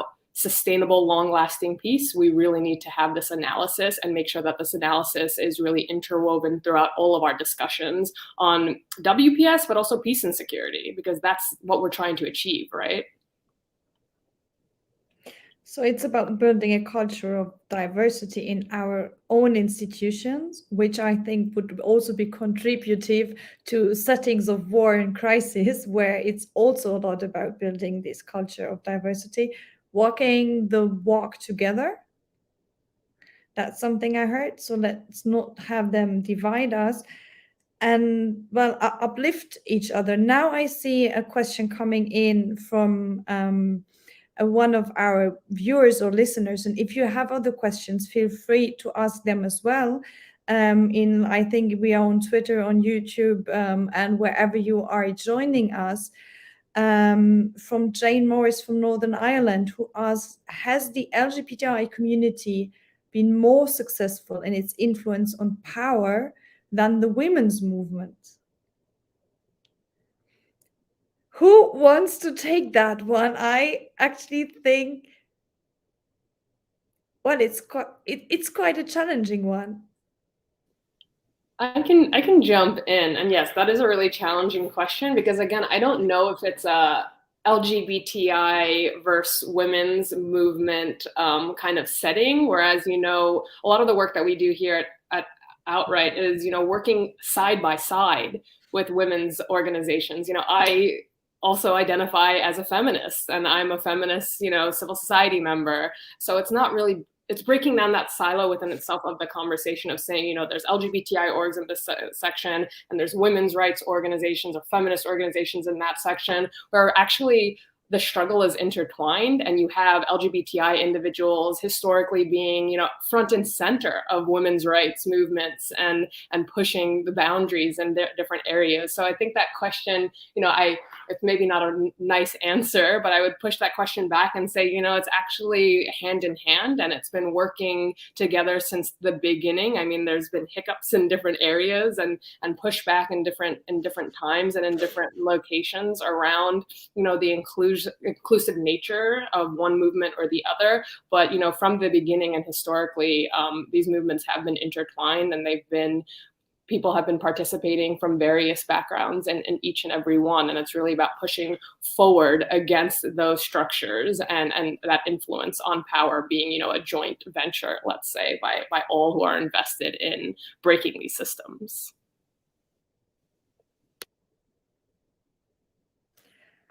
They are intertwined, and I think we all agree that we have to walk along together and kind of,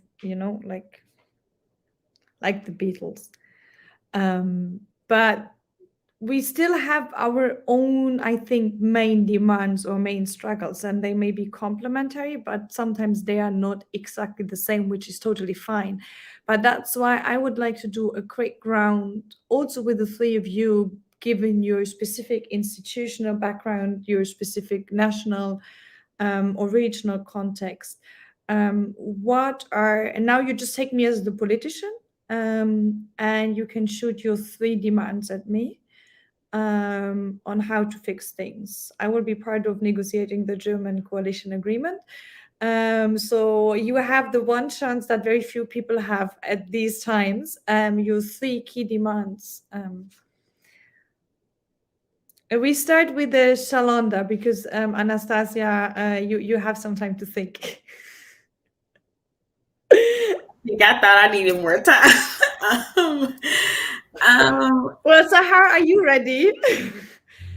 I mean, I could go for it, let's say, and help out my fellow panelists. I mean, 3 demands. That's really specific, and I think it's a really interesting question. One, again, it would just be opening up that space and listening to LGBTI and activists of all walks of life.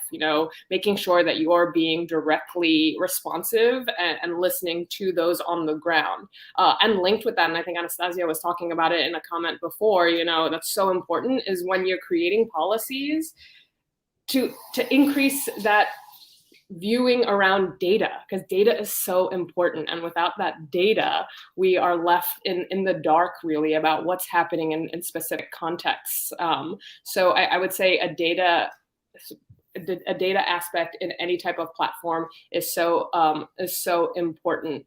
And my third one is just, again, it's around opening up that space and, really making sure that when you have these coalitions and these areas of power, it's not just listening to activists, but also having them, flank you and join you in those structures and in those power positions of power, and ensuring that those voices are seen at all levels. So what can be done at your level to ensure that the people around you also have these perspectives and have that say to push your agenda as a politician, let's say. These are 3 perfect ones. I have one fallback questions on the data, because that's an issue we also had with our security index. I have to say, maybe it's because of our German history, but I have a problem asking people about their sexual identity in databases, especially if I'm their boss. So we have this data on male and female, and I already know that this falls short to some degree. But would you actually be confident if the UN, for example, would ask from all its employees also if they are L or G or B or T or I or Q or the star? So then we would have data, but is that something that we want to ask people? Yeah, I mean, that's a really great question. And I don't think, again, it's sensitive in terms of all people's responses or feelings and comforts where they are placed, right? But I think one very easy way to look at it is that you can include those areas for people to self-identify, but also opt out and not make it something that everyone has to be pigeonholed within these categories, right? Self-identification, opening areas to let people, have that choice if they want to divulge that information. And I think first and foremost in any of these situations of creating these data sets, it's again, working hand in hand with civil society organizations that work with these communities and are composed of these communities, because then they also can bring in that aspect of what does safety and security look like for individuals who then agree to divulge that kind of information, and how is that kept, how is that stored, which is really important, particularly in areas, again, where, there are many countries around the world at this point in time that LGBTI lives are criminalized. So there is that safety and security aspect. So when we say data, it doesn't mean then please go ahead and create let's say a survey or something that captures that information. It's really, there's a lot involved in that process to get to the point where individuals can feel safe answering and divulging that information if they wish to.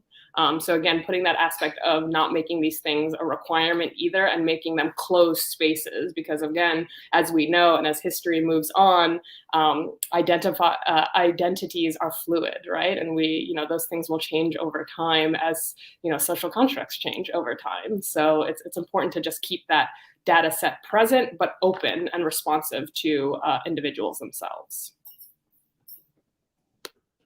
Thank you. And I may be interested to get from all the 2 subsequent speakers also a few remarks on the data question, because it's one that we are struggling here with a lot. But Shalonda, first of all, your 3 key demands. Now I think you had enough time. Okay.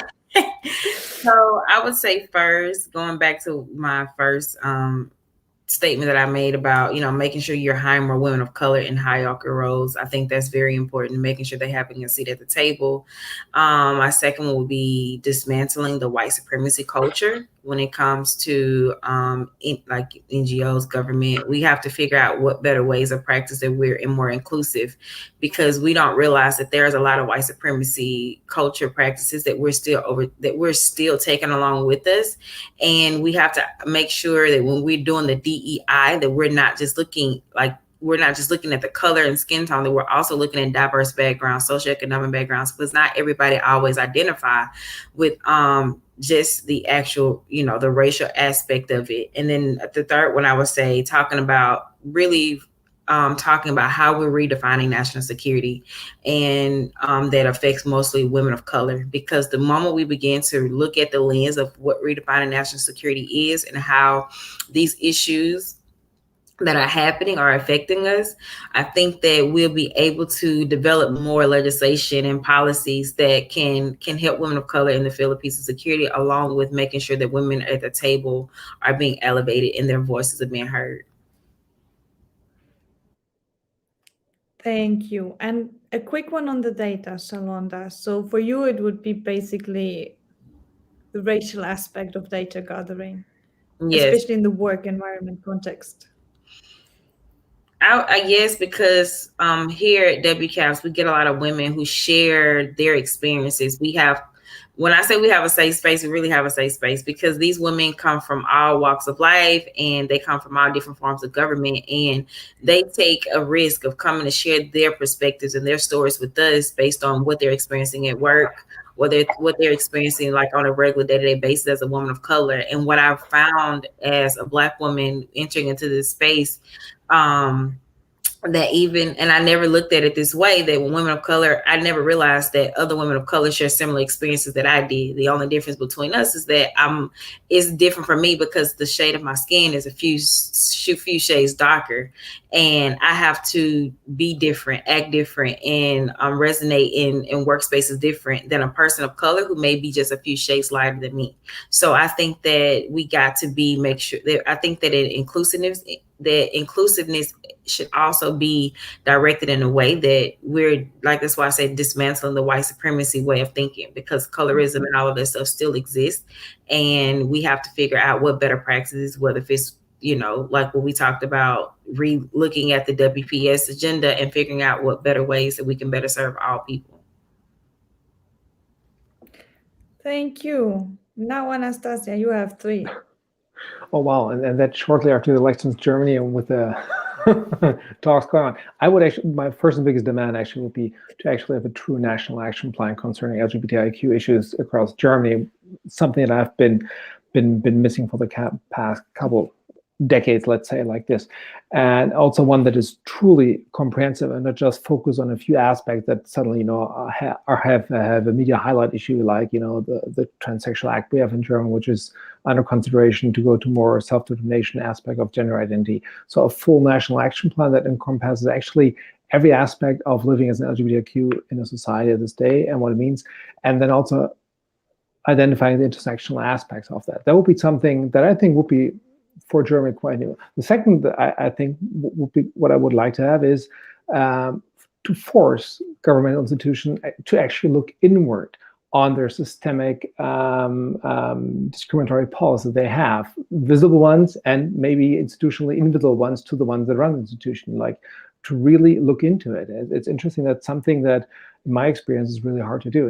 It took us in the German Armed Forces 20 years to get an apology by Minister of Defense this year for a policy that was overturned in the late 90s that actively discriminated against homosexual male soldiers until the year 2000. And only 20 years later, it was actually acknowledged that this was, not right to do, and no government was in those 20 years able to do that. So looking inward into each institution and governmental body, and from different perspectives, women's perspective, LGBTIQ perspectives, to see what are actually those structural barriers that inhibit true equality in those things. That will be something there. And I think that can only be done if it's, forced upon by legislation and not left by the political will of whoever is suddenly in charge of the institution. The one thing. And the third one is very broad. You mentioned my degree. Is I would like to increase aspects of LGBTQ and women's issues in everything that we starting education. I think that's something that we need to address more and focus on, because we have a tendency as humans to live long and start our careers in our early 20s, but we bring up, we're socialized and educated through various means. And I think education is one of the things to actually, maybe hopefully, I mean, this is very optimistic, start a grassroots movement in terms that we learn more about who are the people that shape our society, to learn more about each other. And then it's probably easier to gain perspective and understand where people are coming from with the different views, and probably find more commonalities than we find differences. So those would be the three things I would hope to come out of the talks our parts having in the next couple of weeks, being very helpful on this. In terms of the data collection, I'm German, so it's a very hard issue for me. Data and privacy protection rights are we adhere them. It's a difficult issue.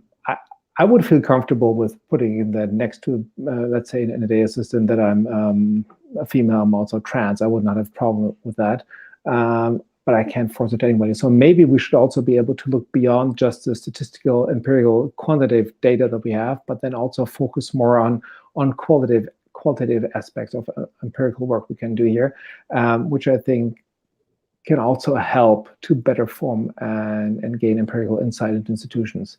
But it's a difficult one, and I understand that once the government has your data, you have no control of what the government does.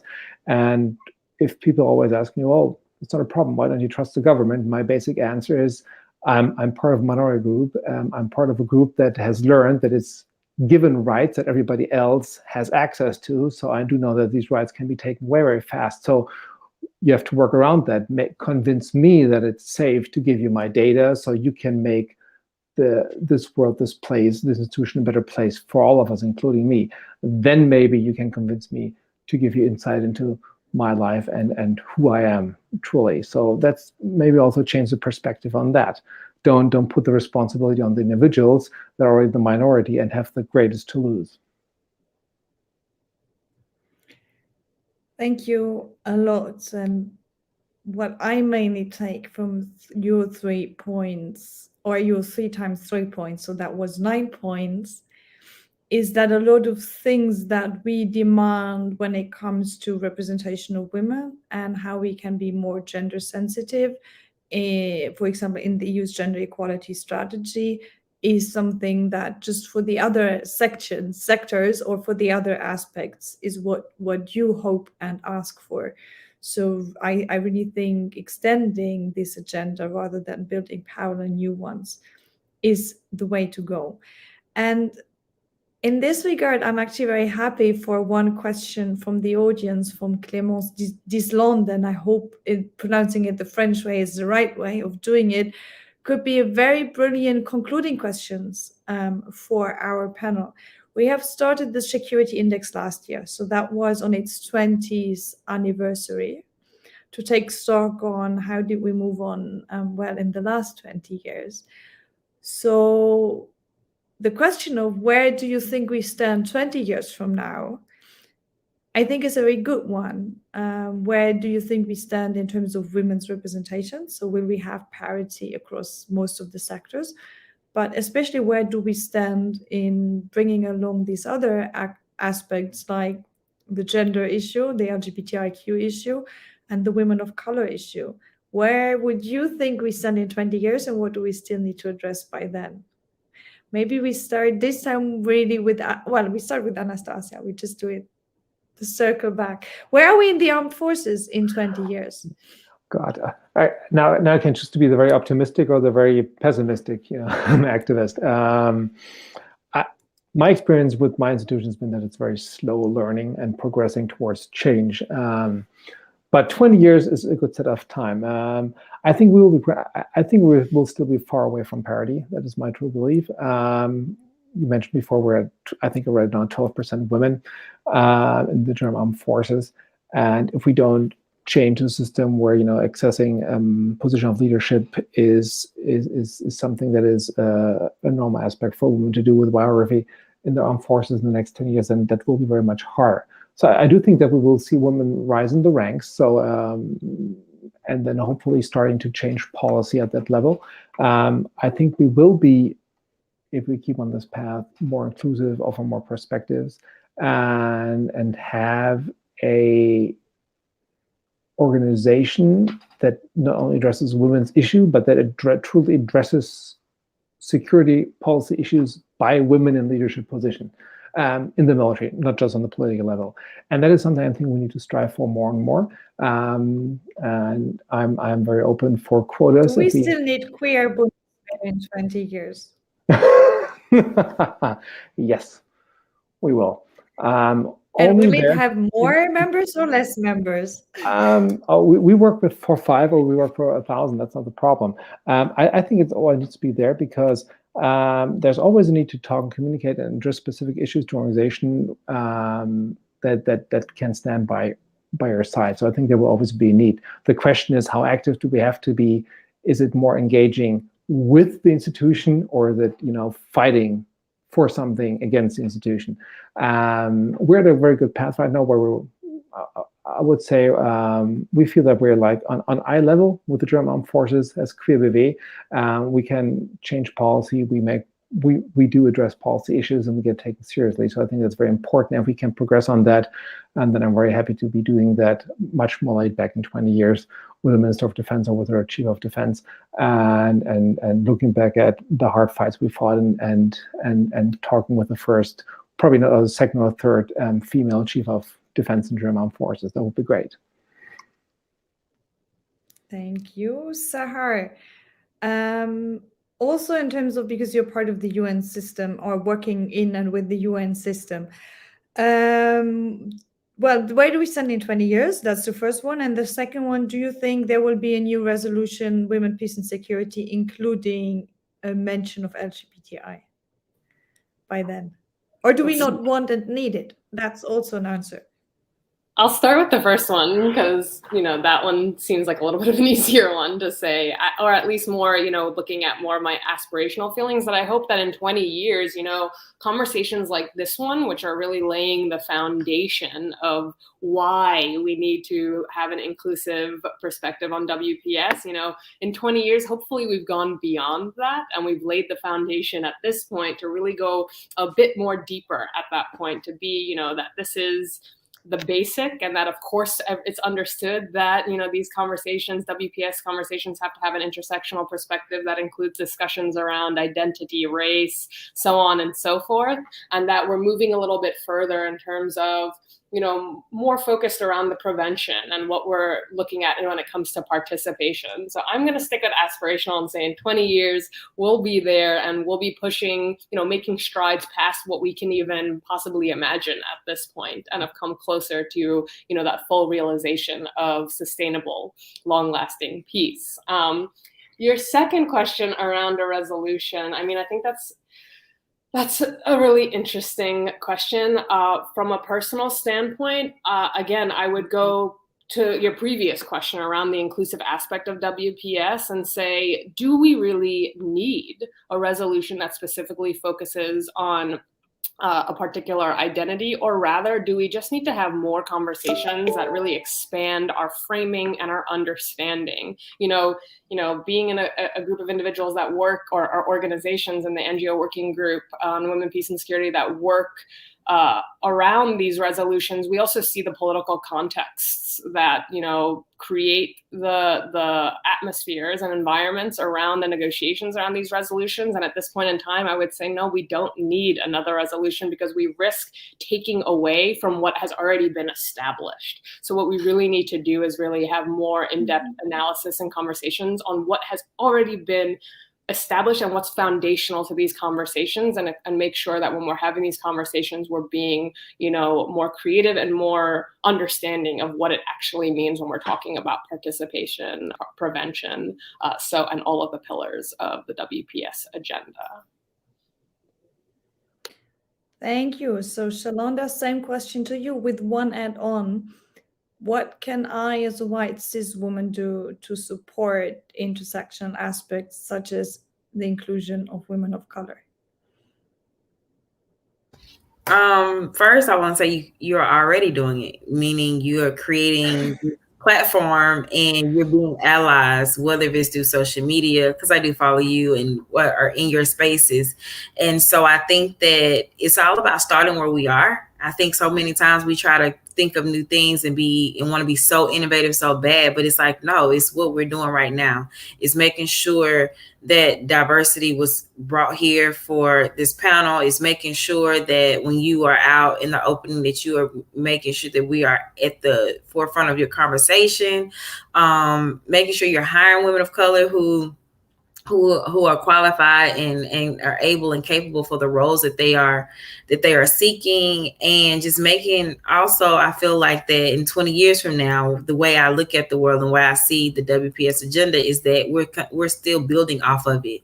Like, I don't believe, I agree with my panelists here, like, I don't believe we have to continue to make new ones, because what happens is we get lost in the weeds and the wording. We want to frame everything so perfectly, and before you know it, we constantly having resolutions, and it's like, no, let's just resolve what we already have. It's nothing wrong with it, and let's continue to build off of it, make it stronger if anything else. And with strength always come that optimistic view of like, we can do this. We can make sure that that women across the globe are being, not only, one of my mentors, you told me, if you're not sitting at the table, then you are the plate at the table. So I think that 20 years from now, we will no longer just be placed at the table. We'll be the ones sitting at them on all sides of the table, not just on one side, to where we can make sure that the decisions that are being made, whether if it's domestically and internationally, are happening from a global perspective. Shalonda, Sahar, Anastasia, I thank you very much for this discussion today. We still had to deal with the basics, and I share Sahar's frustration to some degree. But what we managed today was to break some of the silos and bring this discussion into the, let's say, rather traditional foreign and security policy discussion, where sometimes it's also about making people understand why it matters. I hope we all took something from it, which is the key is not that difficult and not that expensive. It's providing safe spaces where people share and feel valued, and we use them as a resource to change our institutions and build additional sensitivity. And I take this also as one task for me, to encourage fostering this one. We do it to some degree, and I'm very happy to know that on the European level, we start having allies on gender, but allies that really push forward that it's not just gender, but it's gender and diversity, and we need to think together. So exactly what we came along here together. We will, all of us, now go into a small break of 30 minutes until 3:30, and then we talk about how do we make sure that women are on the table, not just as the plates, but as those who eat from the plates. So how can we move beyond just counting women and beyond just representation, because these two issues are complementary. Everyone who does not know what to do with 30 minutes of free time, go to the website security.info, check the new report, check the database, run your own calculations, or just get a bit more of food for thought for your work in foreign and security policy. I thank you very much for your time. I think, Shalonda, you needed to get up very early for that one. So a special thank you to you. And hope to see you all again in different functions, different contexts, or just this one for another discussion on another venue. Thank you so much for your time, for the work you do, and for just who you are. Thank you very much. Thank you so much.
Hello, welcome back, everyone. I hope you had a nice coffee break or catching up on last minute work or whatever you needed to do. I'm so pleased to be part of this security conference, so pleased to be working with this team on their second year of the report. And while we're all working hard to increase the presence of women in foreign and security policy, and we heard a lot about that in the previous panel, we also know that improving numbers, when they are improving, don't tell the whole story. Now, my name is Terry Schultz, and I'm a journalist here in Brussels. I've been covering foreign and security policy for a long time, primarily at NATO. So I see all the time the lack of women represented in these offices. But it doesn't mean that simply increasing the numbers increases what we really need, which is influence. Giving high-ranking positions alongside male counterparts doesn't automatically translate into meaningful inclusion or equal access to power and resources. There are still systemic, structural, and sociocultural barriers. Now the Security Report's co-author Sofia Shevchuk joins us to share more details about that part of the report that goes into this in more detail. For those of you who haven't had time to look at it yet, but I would advise you to download the whole report and read the whole thing. It is really worthwhile. So Sophia, oh, sorry, that's my son calling. Sophia, please bring us more details. Thank you, Terry, and good afternoon to everyone. I'm also very pleased to speak at the panel today, and it's been a lot of fun and a lot of hard work behind the scenes working on this report. So I'm going to speak right now about the security part, which focuses on beyond representation. As we already agreed upon, we need more diverse representation in security and foreign policy. However, reaching parity would not be enough to ensure a true inclusion and actual impact of women and marginalized groups. Thus, this year's Security Plus report also goes beyond representation. We mainly focus on the position of women and marginalized groups within the hierarchical structures, the extent to which the rights are recognized and ensured, distribution of resources, and social cultural barriers. All these measures should go along with representation and should be assured at the same time. We argue that implementation should start at home. It should be the priority of the countries that committed themselves to women, peace, and security national action plans, and not only to abolish discriminatory norms, legislation, and social practices that create barriers for women's and marginalized groups' participation in security and foreign policy. We need diverse perspectives and intersectional approach in foreign and security policy. And with these words, I give the floor back to Terry and our panelists for their remarks. Thank you, Terry. Thank you very much, Sophia. And I know you worked so hard on this report, and you deserve a lot of credit for all of the painstaking references and data that I know was so hard to gather. And we'll be talking more about this in this panel. So one of my favorite lines from the report is that it's not just about add women and stir. In other words, it's about making real change and not just saying you're including women because you invite them to your conference or for a single panel on women's issues. And I did want to give some credit, Hannah, to Ambassador Ischinger earlier, because of course we complain and we point out shortcomings, but I want to tell you at this last Munich Security Conference that you and I were at in 2019, just a brief anecdote. At that panel, I was fortunate enough to moderate an opening session with NATO Secretary General Stoltenberg, U.S. Secretary of State Mike Pompeo, and U.S. Defense Secretary Mark Esper.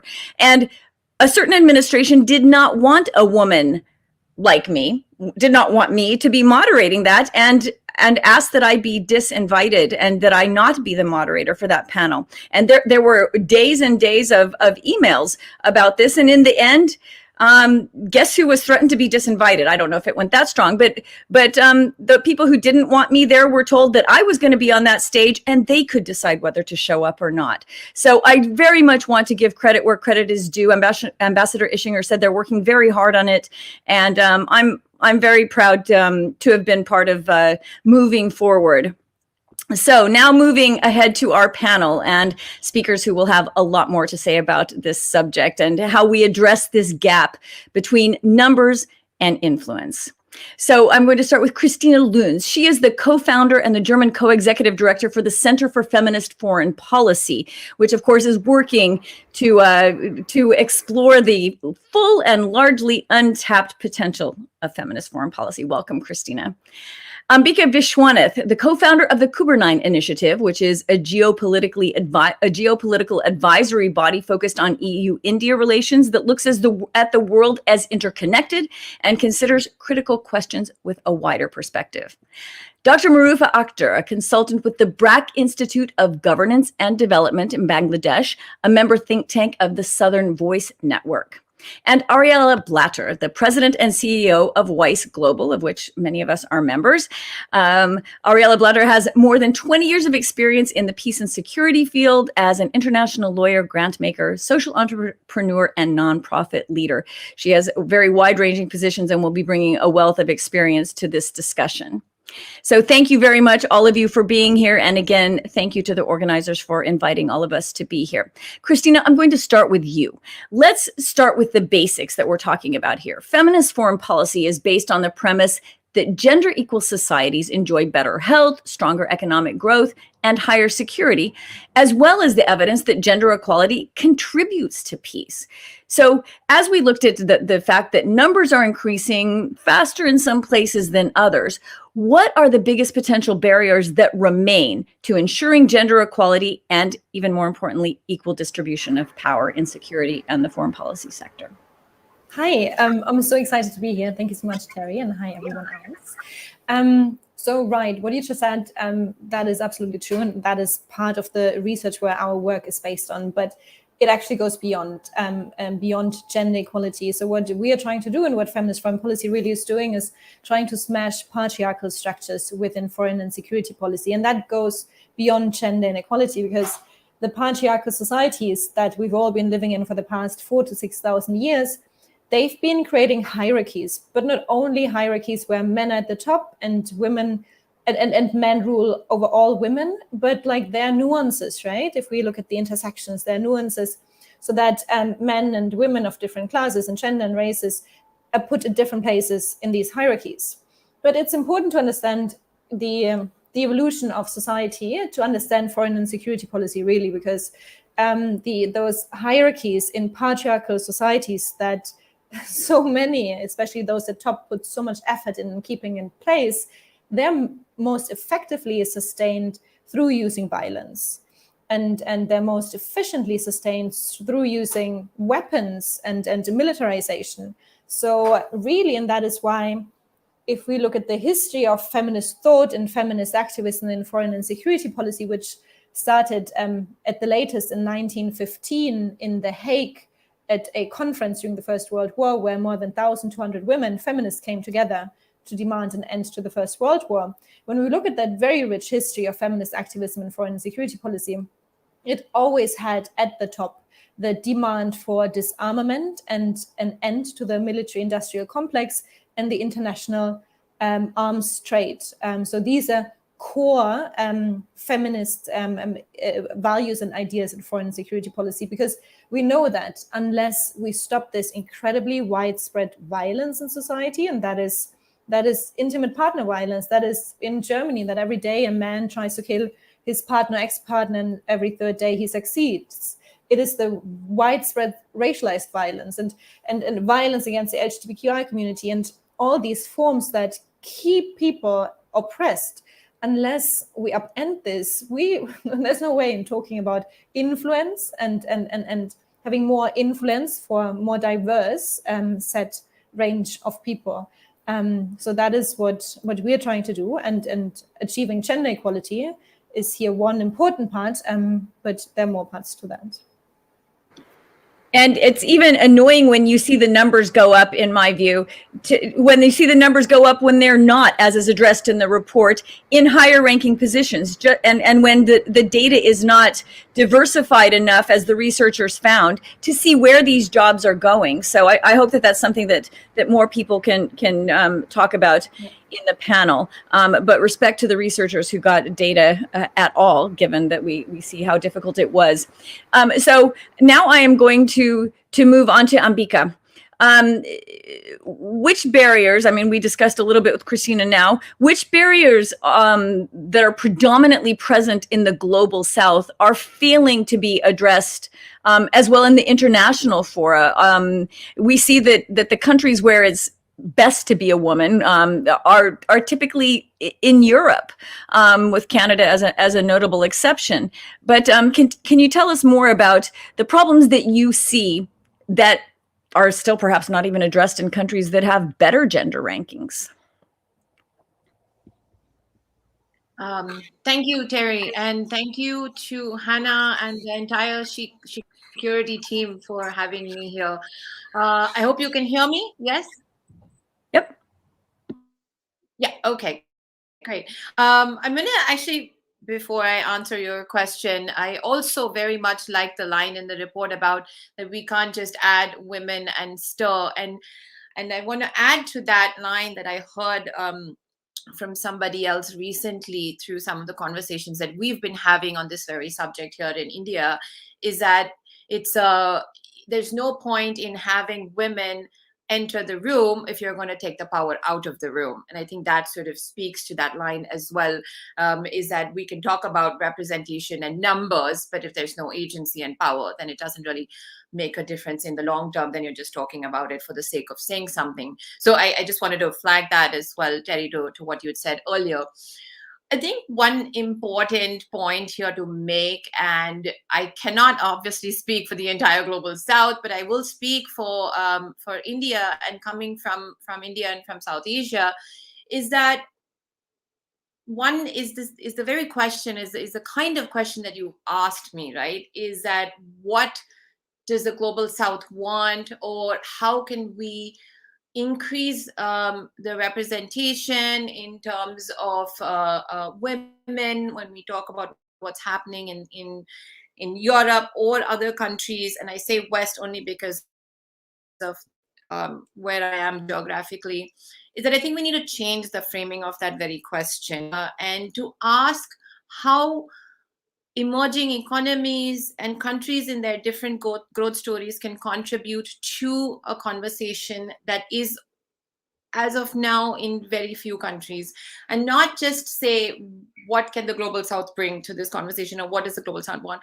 We need to say, what can India bring, what can South Africa bring, what can Indonesia bring, or Bangladesh, or Ethiopia, because all of these lived differences are very, very varied. And so I think it's important in that sense to understand that these experiences that all of the women have in these different countries will all add to a conversation that will then eventually, hopefully, become more inclusive in nature, which is the very core of what we're trying to do, right? So I just wanted to sort of bring that out, is that we need to ask these questions a little bit differently. And I know sometimes we can get a little bit touchy in how the questions are asked, but that's an important point I wanted to flag.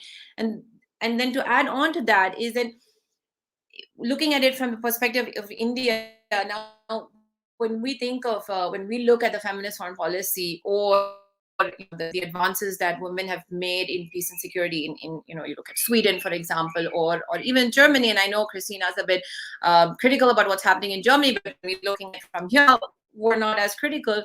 But we need to understand that when we're looking at it for these countries, these journeys of a Sweden or a Germany or a France or the US are very different from the journeys that we are having here in India, and the inclusion of more indigenous voices of what feminism means to our context, to what gender mainstreaming might mean, I think is also important to highlight, and not just look at it from the side of like, okay, certain countries have had a certain journey, they've reached a certain point, this is where they are, these are the kind of examples that they have. Why don't we extrapolate that to other places in the world? I think that's a very wrong approach, and then we need to change that approach a little bit and say, okay, this is a baseline, but how can we shift that baseline or make that baseline wider by looking at some of the feminist experiences in India or in other South Asian countries, and then in other countries as well, which might then change the very nature of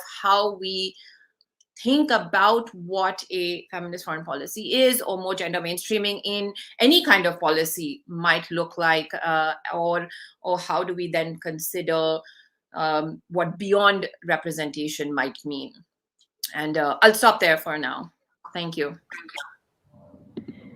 Thank you. Yeah, that's a really interesting perspective, especially for, I think, those of us who are here in Europe and don't hear a lot about it, but we need to if we're going to be inclusive ourselves. Marifa, I wanted to go to you. Now, considering that the situation of women and girls in security and foreign policy has been addressed, not yet perfectly, in the past 20 years, we know that economic empowerment of women is really crucial in this process and in development. And I looked up some of the work that you've been doing on digital financial services to create economic opportunities for women and to empower them. So I wanted to find out from you about some of these successes, and at the same time have you perhaps bridge over to whether we can learn from these best practices and apply them to, for example, the situation of people of color and to the LGBTIQ communities as well. You may have some success stories that the others of us don't have. Thank you, Tay. Thank you so much for everybody here for inviting me to talk here. Very interesting questions. I don't know, like when you mentioned that I have been working on the women's digital empowerment, just for brief corrections, I've been working on women's empowerment, access to justice, and on other, but not in digital. But still, I would like to contribute here, and I would like to answer your questions. Yes, talking about my work and then being a woman from Bangladesh, and watching over the women's struggle over here, absolutely right that women's economic empowerment is, for me, is a very crucial to enlighten, to access to educations, to access for employment, and getting out from the poverty, because this is one of the reasons. When you look at the data, like the women in Bangladesh are actually below poverty line. Not all, but a large number of women are actually below poverty line. Why? Because of their unemployment, because of most of them are being housewife, working in the unpaid care work, and they do not have economic contributions. And as well as we can see, there is a lack of agencies and decisions making. They are not they are excluded from the decisions making because of they are not contributing in the family expenses. So yes, economic empowerment is a very crucial for ensuring women's agencies. Nowadays, like taking my experience and working with the garment sector women, I would say in Bangladesh is successfully able to provide women. 80% women are actually in the working in the garment sector. Of course, there are questions coming up whether these women are being treated well, or whether the societies were able to give them safety and security. That is a different question. But the question is, whereas women were not even publicly visible on the street because of this garment sector's revolution in 80s and 90s, we can see the women's visibility in the economy. At the same time, there's emerging issues. Emerging discussions are going on that women's involvement in the informal sector, which are not really counting, especially in the COVID situations. The data are suggesting that women, those who are working in the informal sectors, are deeply hurt by this COVID lockdown and everything. So yes, women are suffering more. So it's not only on women's access to employment, what kind of employment they are in, that is very, very important. At the same time, whether these women who are in the garment sector or those who are in the private sectors or even in the government sectors, is there any whether they are able to actually move upward, because the promotions and the career path, when you look at into this women's work and then the employment, you will see that is really missing. So women stuck in one positions, they have they have lack of. That is another topic that maybe I would like to bring here: the training, access to training and skill development training. So yes, so in our society, in the society where I'm coming from, those are the pertinent questions: whether the women are able to choose the job they were actually willing to, whether women are allowed to take up some of the subjects which are the technical subjects, science, engineering, whether the gender norms, is allowing women to take over those kind of subjects to study. Gender norms here is a completely very important, crucial point. Going back to your questions on the digitalizations, of course, this is the area that actually we need to work more. And this COVID situation is a kind of awakening for the women or women's advocacy organizations that we need to improve something here, because we are too busy working on women's access to justice, women's economic participations, labor force participations, and then also dealing with domestic violence, gender-based violence, safety, security on the street. This is the area like where women needs to build expertise in the technology and also in the artificial intelligence, for example. This is the field where we really need to enter and need to train ourselves. So these are the areas I would say still behind in terms of in the context of Bangladesh. Different organizations are actually working on that, trying to develop small projects. For example, and in BRAC, we are actually trying to help women with IT training, also some of the small cash programs where women are given mobile phones so that they are able to actually get informations, different job options, different training facilities. So yeah, so this is kind of areas that needs more attention, and which leads to my second point is the skill development training, education, access to education. So well, I will be talking about from Bangladesh. I will be actually dealing with a very minimalistic problems that women are facing here: access to training, and then norms that is not allowing women to take up some of the subjects which are actually male dominated subjects, and then the jobs women are taking is actually informal sectors, and women are having less access to the job which are actually dominated by the male. I stop here because I will continue talking.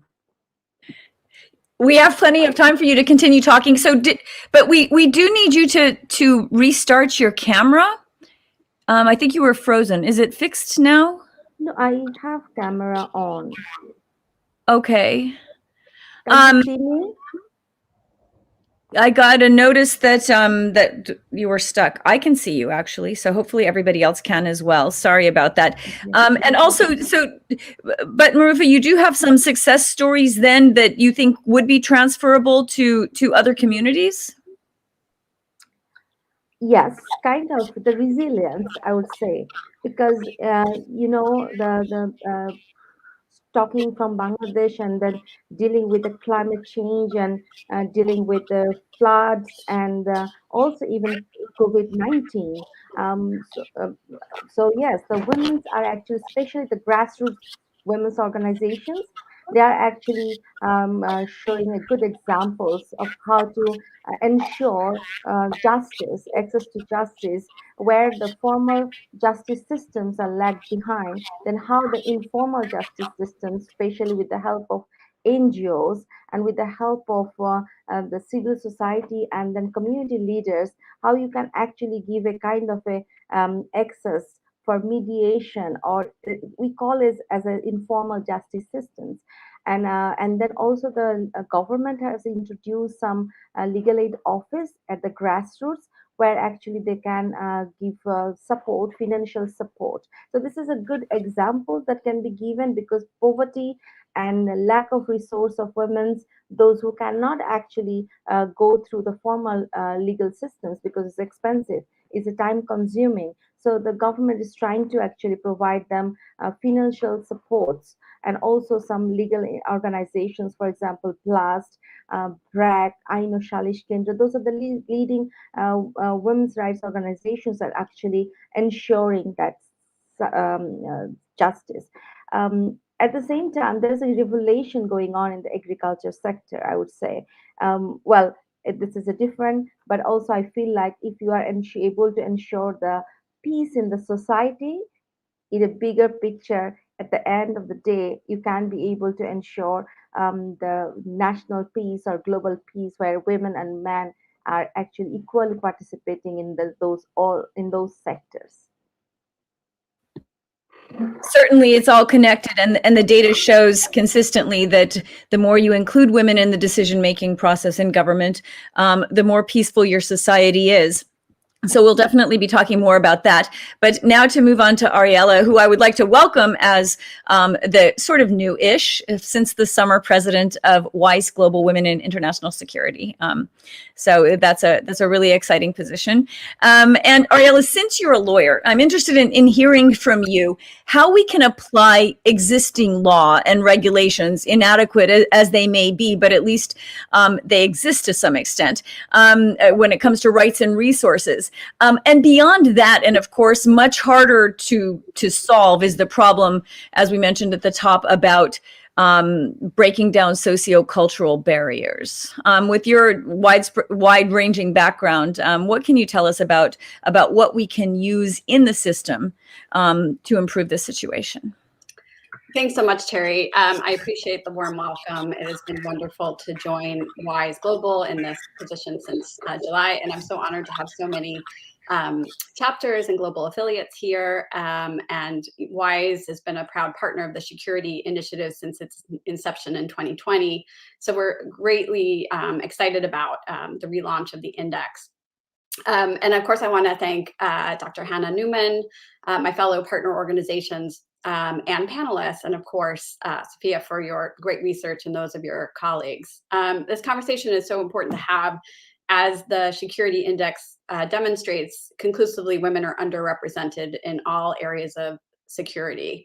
For example, as we all know, this year, only a little over 25% of members of national parliaments are women. And although women's participation in those parliaments have increased twofold since Security Council 1325 was enacted, significant work remains to achieve gender parity.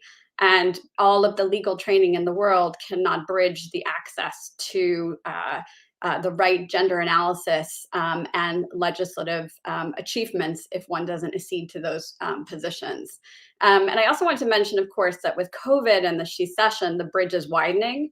So the 2021 World Economic Forum Global Gender Gap Index is now saying, the gap is increasing from about 100 years to over 135 years. So the problem is getting greater, not lesser.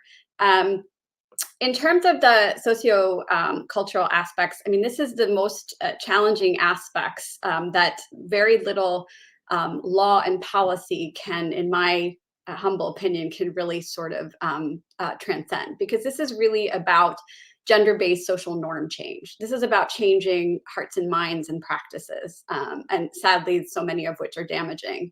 And here, what I would say is we need to look at what works.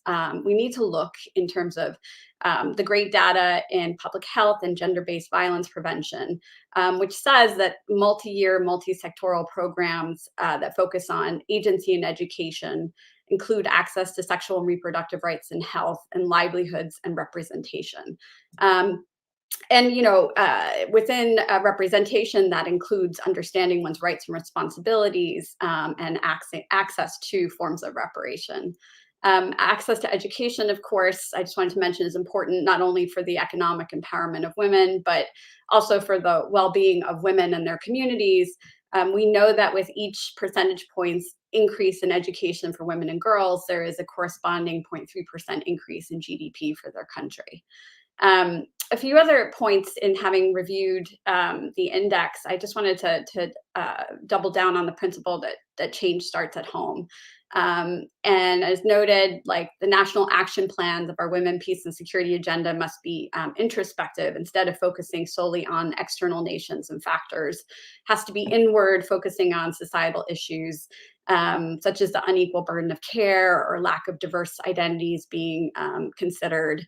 Also, since we mentioned a bit the digital component, we must bridge the gender digital divide.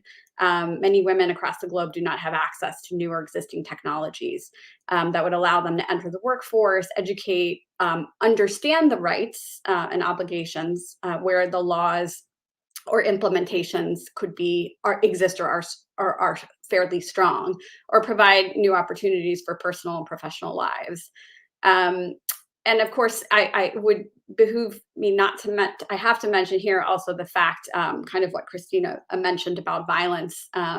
While we have a barrier to a digital divide, we also have an incredible uptick in incidents of violent and online harassment of women and marginalized communities as they are advancing laws and policies to benefit communities and also bridging the gender gap. So we need to sort of work at this both from the access and also in terms of the empowerment and protection component. It's also well known that women perform a vast majority of the world's unpaid labor, the burden of care. And of course, in that, most women earn a fraction of what men do in similar positions or face barriers in access, with women of color and marginalized groups earning even less. And so, of course, here we really need to work to recognize that women's unpaid labor is vital. We need to do this in our policy context. And we have to, of course, share this data and incorporate this data into discussions with our policymakers. And finally, I would say, in addition to being a lawyer, I have worked most recently in the private foundation world. So I just wanted to say that while I know the sociocultural space, I've spoken and framed around gender-based norms, but the resource component is enormous. And there has to be a transformative change among the international funding community. And I speak from experience in the private foundation space that we need to apply a gender-sensitive and power-building sharing framework, countering any the colonial bias, the neo-colonial bias, and fund local and diverse communities-led organizations on a multi-year general support basis. So that kind of core support, not project year to year. And we have to move away from the starvation gap where we undercut operational expenses and apply trust-based and rapid philanthropic funding models.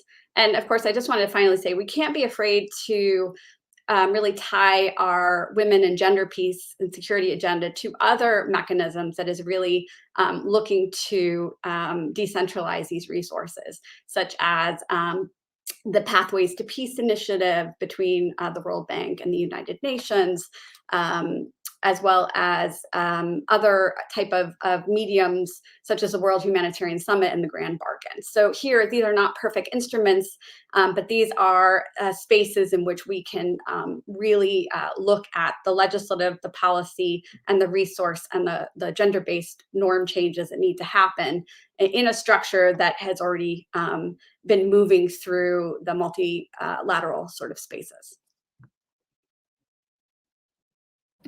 Thanks very much, Ariella. And if I could just ask a practical question that caught my ear as we were talking about women already being challenged in the empowerment that they have in many workplaces.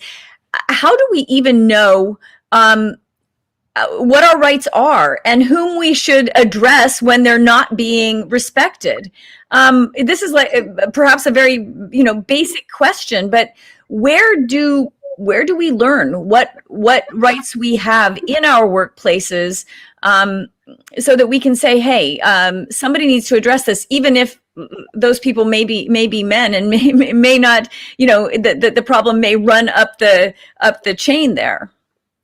I mean, I think it's a really excellent question. It's a very hard one to answer. And as my colleagues have mentioned on the panel, it often changes per context. So for example, in the index, and as we know, the UAE is very high in its, for example, gender parity, but it has very problematic laws that it hasn't transcended that allow for discrimination based on sex and gender. North American context has a lot of challenges, but we have a rich public discourse and a media which kind of interrogates these questions more publicly. So I think what is important is that it's very context specific, and that fundamentally that we need to share across our borders the lessons learned where we have had sort of transparent media, transparent policy engagement with communities who are struggling to achieve these same outcomes. So I would say the global effort is incredibly critical here, and we have to look at the positive examples, but be cautious where positive examples show great parity, but are also struggling in being having transcended the gap in discrimination on basis of gender and sex. Would anyone else like to come in here before I turn to questions from our audience? That I would encourage our audience to be sending there on the comments. We've got a few, but I'm looking forward to getting even more. Would any of our panelists like to address something that each other have said? Yes, Ambika. Thank you. Yes, Oh, I just want to add on to what Mariela has said. In that context, I think is important. We need to understand why certain things are working in some countries, despite what we might see as barriers looking at it from a different perspective. And I say this, in India, we have some very good laws, at least on paper, if not in implementation, when it comes to, for example, leave that you get when women get pregnant, and it's there for women and for men, maternity leave. There are good laws when it comes to other aspects of violence against women. Now, a lot of this doesn't always translate into reality, and it's not very well implemented. I also learned recently that there are certain states in America where child marriage is not illegal, though of course frowned upon. So I feel like we need to remember that when we look at certain countries as not beacons, but maybe as examples, we need to look a little deeper than what we're seeing on the surface, and understand why some of these laws that might be good are not actually being implemented before we just adopt them in other spaces. And so in that sense, I feel like it's important to look a lot deeper and figure out what are the barriers to implementation. I mean, we can, at the end of the day, come up with some fantastic systems that will work in several countries, and we adapt them into other contexts. But if the implementation processes don't exist, then they're just on paper, or they're just in these discussions, and they're not actually trickling down to anything. So I feel like I just wanted to add on there to what Ariella was saying, which I agree with 100%. So I hope that makes sense. Yeah, I'll stop there so we can take some audience questions. Did you want to add? Oh, thank you. Marufa, did you want to add to that? No, not at this moment. Okay, Christina? Sorry, yeah, thank you, Terry. If I can also add to something that Ariella said, which I found very important, with regards to the funding situation, right? So we at the Center for Feminist Foreign Policy, we are a young political startup, and it was started because I and my co-founders, we truly believe that we need alternative institutions in society to have like a lasting impact, right? I mean, doing activism, and I've been an activist for several years, is so crucial and important, but on top, even better maybe if we create structures that the thinking and the acting is not only dependent on a single person, right? But we create new environments and institutions. But the thing is, when it comes to funding in a society that is patriarchal and for thousands of years has been passing on resources and power from men to men, that also means that building alternative institutions, such as our Center for Feminist Foreign Policy, or WISE, or WCAPS, or you name them, is barely possible because patriarchy doesn't fund those who want to smash patriarchy, right? So I always, as the director and co-founder of the Center for Feminist Foreign Policy, always say, like, we are affected by the triple fuck.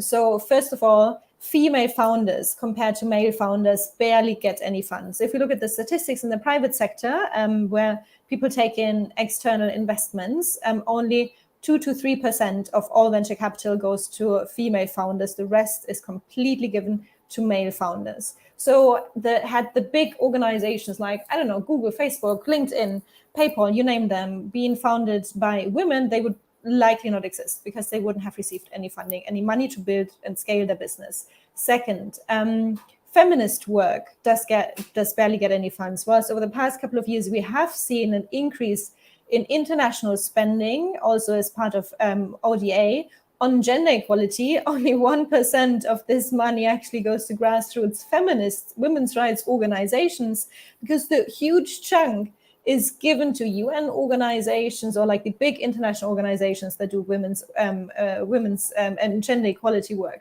But we know through research that the most effective actors who have brought about systemic change, that is feminist grassroots organizations for 200 years now. And the third problem is, of course, kind of the capitalist system where like all money is kind of kept in the private sector and barely any funds, no matter what country you look at, barely any funds are given to civil society. Like we live in a society where profits are being privatized and all losses and externalities, they're being put on society as a whole, where civil society has to deal with these problems, but they're completely overworked and underfunded. So being a female founder doing feminist work as civil society, there is literally no money. And of course, it gets even worse if we look at the global south. So just adding to that important point that Ariella made. I wanted to ask one quick question, just for clarification on the amount of money, the 2 to 3% that goes to female founders. Like in the Foreign Service, when we first were criticizing the Foreign Service, the European External Action Service, about not having female ambassadors, they have to be promoted from member states, for example. So they can only choose from the people who are there. So is this also true about the venture capital? Are there also women sitting in the room who are not getting the funds? Or what I suspect is part of the problem, we're also not sitting there asking for the money. Is that also correct? So if you look at some research looking at this big, like this huge problem, it's various factors. Of course, it is that most investors, most business angels are men. Like the money in our world, like what's the statistics by Oxfam that the 80 richest men in the world own more money than all women on the African continent combined? Like money in our world is in the hands of men.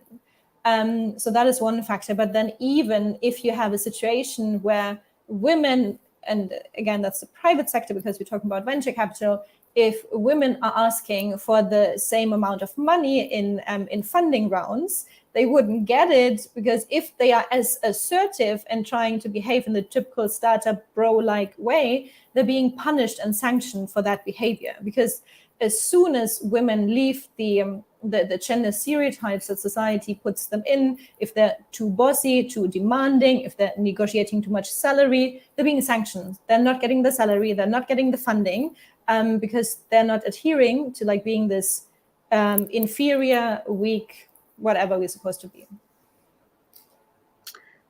I just wanted to add here and echo my co-panelists, just how much I agree with these comments. Christina, I am so glad you brought up these sort of important points and the sort of the reality of the resourcing implication within how masculinized and how the leadership women haven't transcended the leadership in the sort of private foundation context. I did want to mention that there was a study done by Peace Direct, and I know W. Capps, who spoke earlier, was a critical party to that research, called Decolonizing Aid. And I just wanted to make the audience members aware of it. I think it has a lot of interesting known principles in terms of nothing about us without us, but it goes further, and it talks about the challenges to the INGO sector, the North American sort of context of which we are distributing resources, how we are trusting sort of the North American model of staffing in local countries, and we aren't providing the resources across. In terms of Ambika, I wanted to thank you so much for bringing up the early forced child marriage case and the example across sort of where it does exist in some states legally, and it has been such a challenge. And it's where actually my data comes from most in terms of transcending gender-based violence norms. And I would mention that here, for example, in a North American context, shaming may work well, but in other contexts, such as the case study across many states in India, it absolutely does not. The education component and empowerment to family decision-making and agency of girls does. But interestingly, in other contexts, we really have to be creative here. At the time I was working on early forced child marriage, there was an interesting law in India which required all corporate entities to provide 5% of profits back into social impact spaces. And so here's an example of where we can bring up gender empowerment and advancement as a social impact measure, or direct those fundings and be not afraid to use these sort of enterprise models that are around us and move away from simply the shaming, naming, or saying the rights-based model. We must do this because it's right. Interesting. So I want to bring in some of our audience questions and also encourage more to be coming in. This is from Cynthia Newhall, and it follows on what we're talking about right now. Does global capitalism drive and or deepen income inequality? And I'll use also her third one. Thank you, Cynthia, for being so prolific here. Are women-owned co-ops and cooperative economics good models for increasing women's economic security? And I think everyone on the panel will be able to address that. Marufa, do we have you here? I'm having a little trouble on the screen with Marufa. Can you hear me?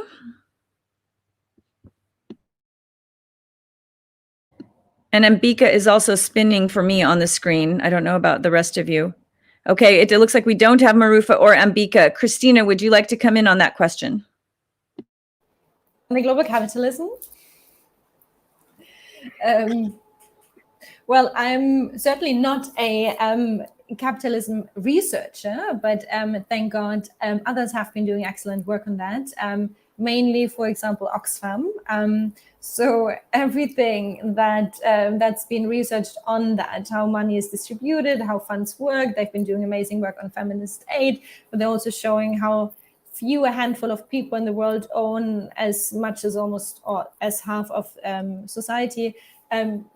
Clearly would respond to that question with a strong yes. Global capitalism deepens inequalities, and not only globally, but also like in countries like Germany, my country. It's one of the richest countries in the world, but over the past years we've seen that inequality has been on a rise. So, but that is about what I can respond to that, and mentioning the other links that are actually doing research on that, such as Oxfam. But Ariella mentioned a specific example of where global capitalism can actually fund solutions. I mean, we should always be looking for solutions as well here, right?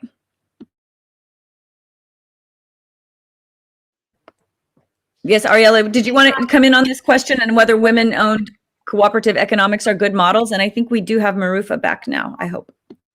The experience I have in the private foundation space in working with colleagues supporting women's funding collaboratives was generally a positive model.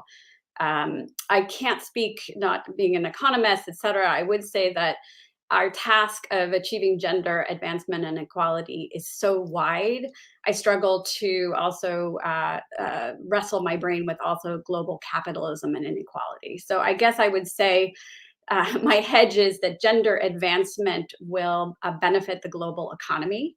And through that, that's really where our focuses should lie. And that when we can support women cooperatives and exclusive funding mechanisms, we absolutely should do so, as well as those, and expand that table to include our marginalized and intersectional partners. I think Marufa's perspective will be really important here. Globalism and the capitalism. What do you see in your region? Yeah, I was actually sorry for my internet interruptions, but I was hearing some of you were talking, especially Christina mentions that global capitalism does increase the inequality. I do agree, but at the same time, it is also giving us an opportunity where the young women in Bangladesh are now getting involved with a small scale business, entrepreneurship, small business, and they're getting some fund. Like the BRAC is also the examples where, the BRAC has also a big shop where women are actually working on the handicaps, right? And so this kind of a small business are now openly seen. Many young students, even my university, I do also teach in the independent university, and my young students are now doing small scale business and online platforms. I think the COVID-19 has given us a tremendous opportunity to do this kind of a small scale business. Fund is coming, and then also the government, and that can be a good examples that the government of Bangladesh, the Bangladesh Bank have a small fund for female entrepreneur. And it's a 10%, 55% less interest than a male entrepreneur. So this can be also good examples of bringing more women into the business and also in this small case initiatives. I do want to add, because of my internet connections, I could not respond to your questions, especially Christina brought this aspects of global funding. I just add a little bit of the local context very briefly. That is not only the perspective that Christina was bringing, that's absolutely true, but also there are other aspects. Like, for example, when you are investing money for changing a thousands years patriarchal norms, you need to have a time frame. Like the projects that we are getting, very short time period, like 1 year, 2 year, bringing changes with this amount is not enough. Like you are really intervening for some crucial gender norms or attitude, the patriarchal attitude. It takes time. It really takes time. So sustainable funding is also very important, especially on particular issues. And again, context is very much important here. So that is just the comments on the other topic. I'm wondering if Ambika can hear us and if she can speak. Ambika, Yes, I can hear you. Can you respond? We may. Yeah, I mean, I agree with. It looks like she can't. I'm going to move on to questions from none other than Dr. Hannah Neumann.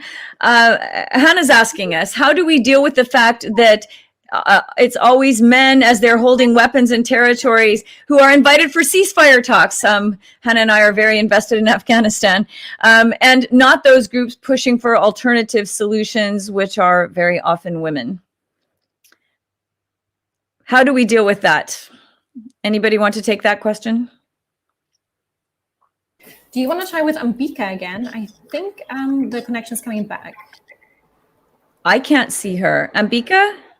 Yeah, can you hear me? I can hear her. Okay. Okay, fantastic. Okay, Ambika, did you want to talk about capitalism and whether that's a disadvantage for women or can also be turned to their advantage? I mean, I'm just going to echo a little bit what the others have said in that I'm Can not. other people hear something I'm not hearing? At all, but. Okay. Yes, okay. But I want to just, I think, turn what Christina said a little bit in that she said the men who have all the money have the power. Looking at it from where I'm sitting, it's the privileged that have the money, have the power, right? So from our perspective, sometimes it's not always just men, it's men and women as well. And I think that often then creates inequalities that are affecting, again, not just women, but men and women in these recipient countries, which India is one of, no, not as much as it used to be.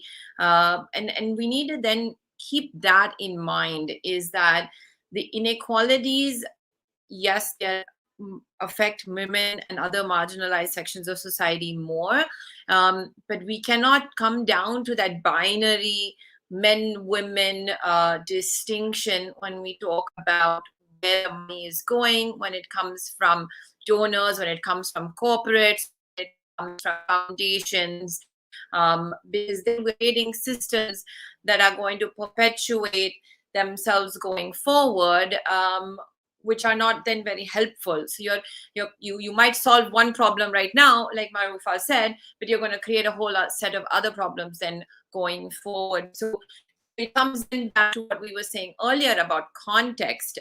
If you're going to be giving money for whatever it is in another country, it needs to look at why are you giving that money, where is it going, who are all your beneficiaries, and not just say, okay, I need to give money to women because it's mandated, in my head office sitting somewhere else, and then it makes me look good. But that didn't actually trickle down to anything in a long-term perspective. So I feel like that understanding is sometimes missing. So then these inequalities are far more widespread oftentimes than we realize. Of course, this is very anecdotal. I don't have numbers, and I feel like I've written this down, so I'm going to look into this and come back hopefully with some data for everyone. But I think that widespread understanding needs to come in. Otherwise, those inequalities are not just about women, but all sections of society. So I hope that answers your question. Thanks very much, Ambika. And I'm sorry, I'm not able to hear you. That's very, very strange. Would anyone like to take Hannah's question of why do they believe that women aren't invited to peace talks, for example? Men who are holding the weapons are the ones invited to the ceasefire. Anyone? No one? Hannah, would you like to come in and talk about it? Or Sophia?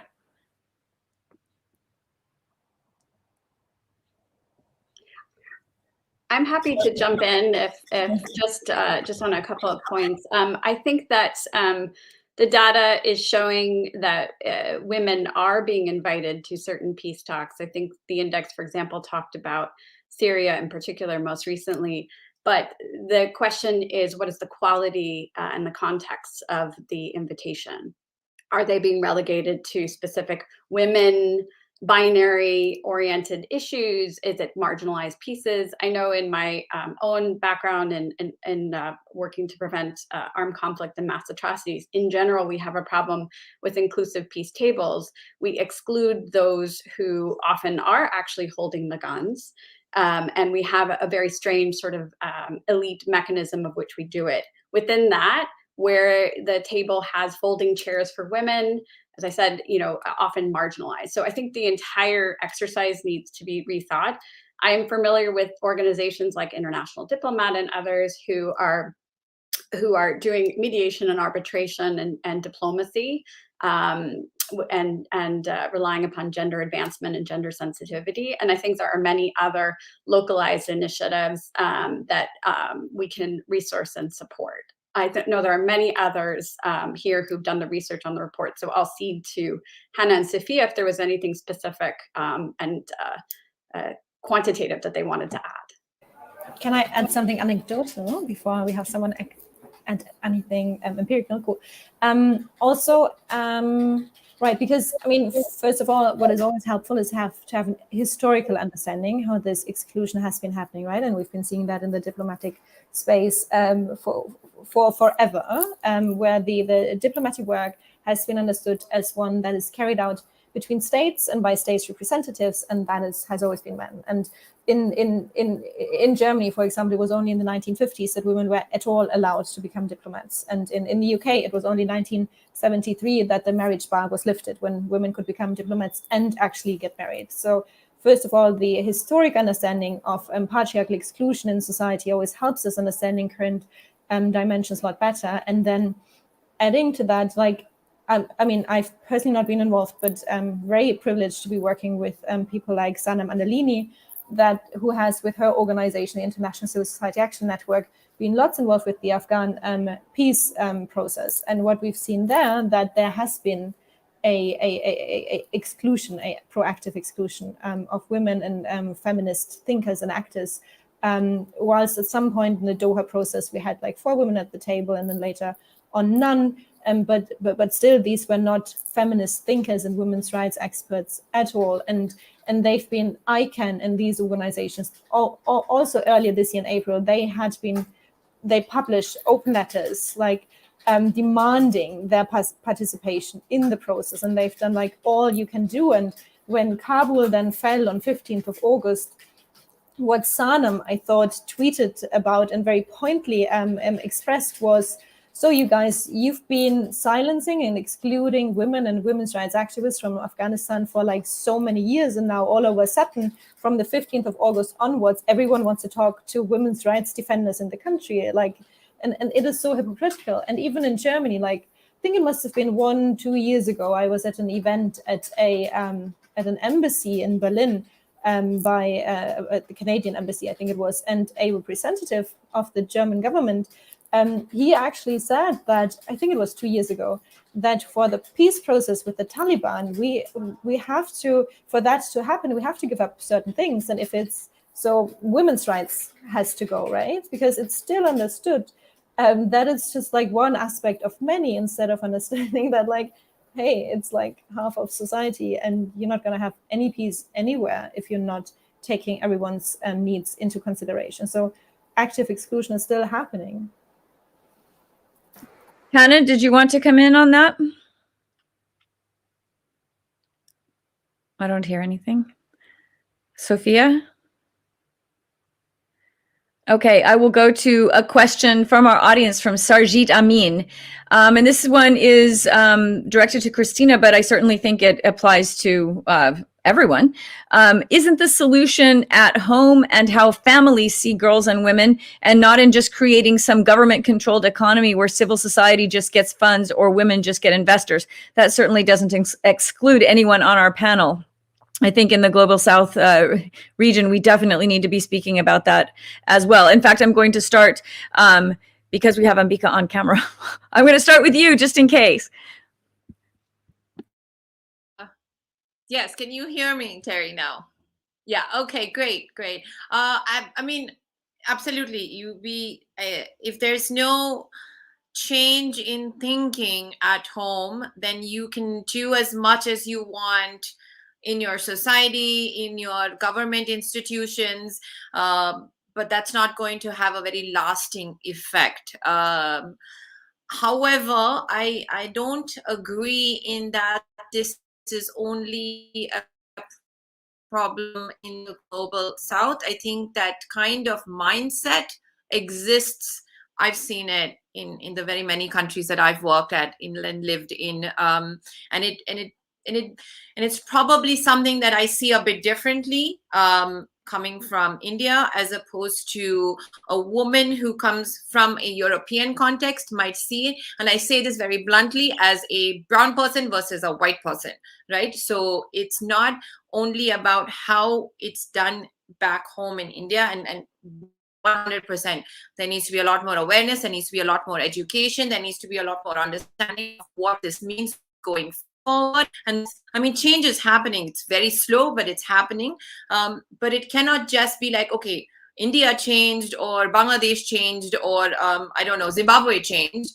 But all of us, men and women from any of these countries, came to events or discussions or meetings in a European country or in North America or other more developed nations, and we're facing some of those same problems again.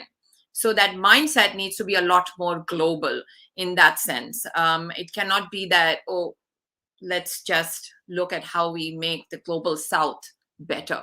I think there's also then a lot of excellent examples that we can look at from these countries. And I'll just speak about, in India, we had in 94 a reservation for women at the panchayat level, which is the grassroots level of governance. And that reservation mandated, it was 33% of reservation that mandated, women had to have 33% of seats at the grassroots governance structures.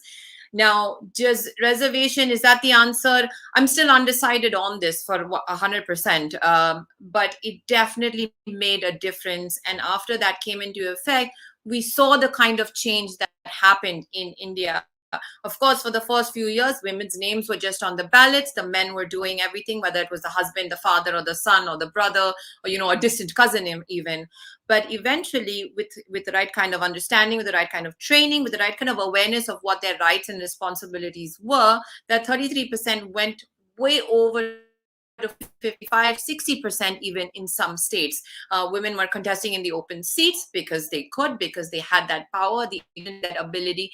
And that brought a lot of change into these villages and to smaller towns and communities, which then trickled down to the women were bringing the schools or the hospitals, the men were building the roads. The priorities were different, but when you brought them all together, it's benefiting everyone. So I think these are very important, smaller successes that we need to understand and look at and say, okay, how can we then take that to the larger context and not just come at it from the lens of, okay, how can we make it better, looking at it from the outside. So I just wanted to bring that perspective in here. Yeah, and just to clarify, I didn't want to imply it was a bigger problem there, but simply that the question had been directed to Christina, and I wanted to make sure that we talked about everyone's situation. Marufa, did you want to follow on that? Yeah, I would like to add, since Ambika brought the gender quota issues, so I would like to also touch on that point, because in the context of Bangladesh, we do have also quota for the national parliament. We could not achieve yet the 20% of women in the close to 20% of women in national parliament, but through gender quota. And the point I wanted to make, the idea of bringing gender quota was that to bring more women and to make critical mass. So the stage was to make the women as a critical mass, and then these numbers will bring changes. But what we see after 15 years of using, not even 15 years, is almost since our independence, we do have a gender quota. It took like 50 years to reach 20% of women in the parliament. But still, the governance, I would like to address that point. It's not only about the policy, how you are actually implementing the policy. What are the mechanisms that you are implementing, through which you are implementing the policies? The gender quota we have, it's a very strange system that we have. Like, we do have a 300 parliamentary seats, you all know, but the important is that how you are actually selecting this 50 women reserved seat. The policy is you are actually selecting this 50 women by the elected member of parliaments. You see the gaps. So it's interesting. So you are kind of bringing more women, but you're not allowing women to fight not fight in the elections. So they are not participating in the elections. They are just being selected. So what is happening, since women have 50 seats, then male from the different political parties are saying, oh, women have a reserved seat. Why do we have to nominate women for direct elections?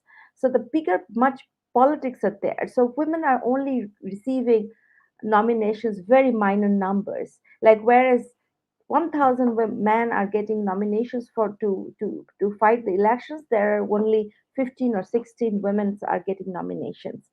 So you see, so this is not only having gender quotas or not having gender quotas, but how you are actually implementing this.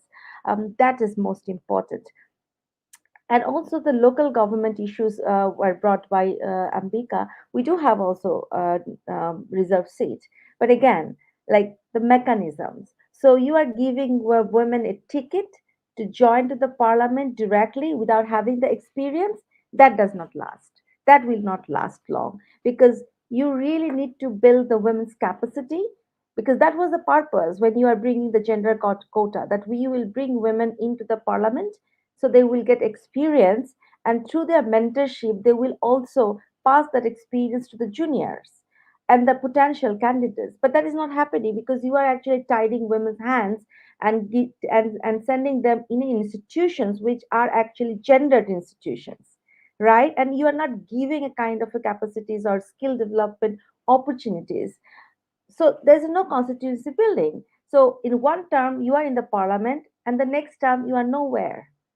You're going back to your house and you're just being a housewife.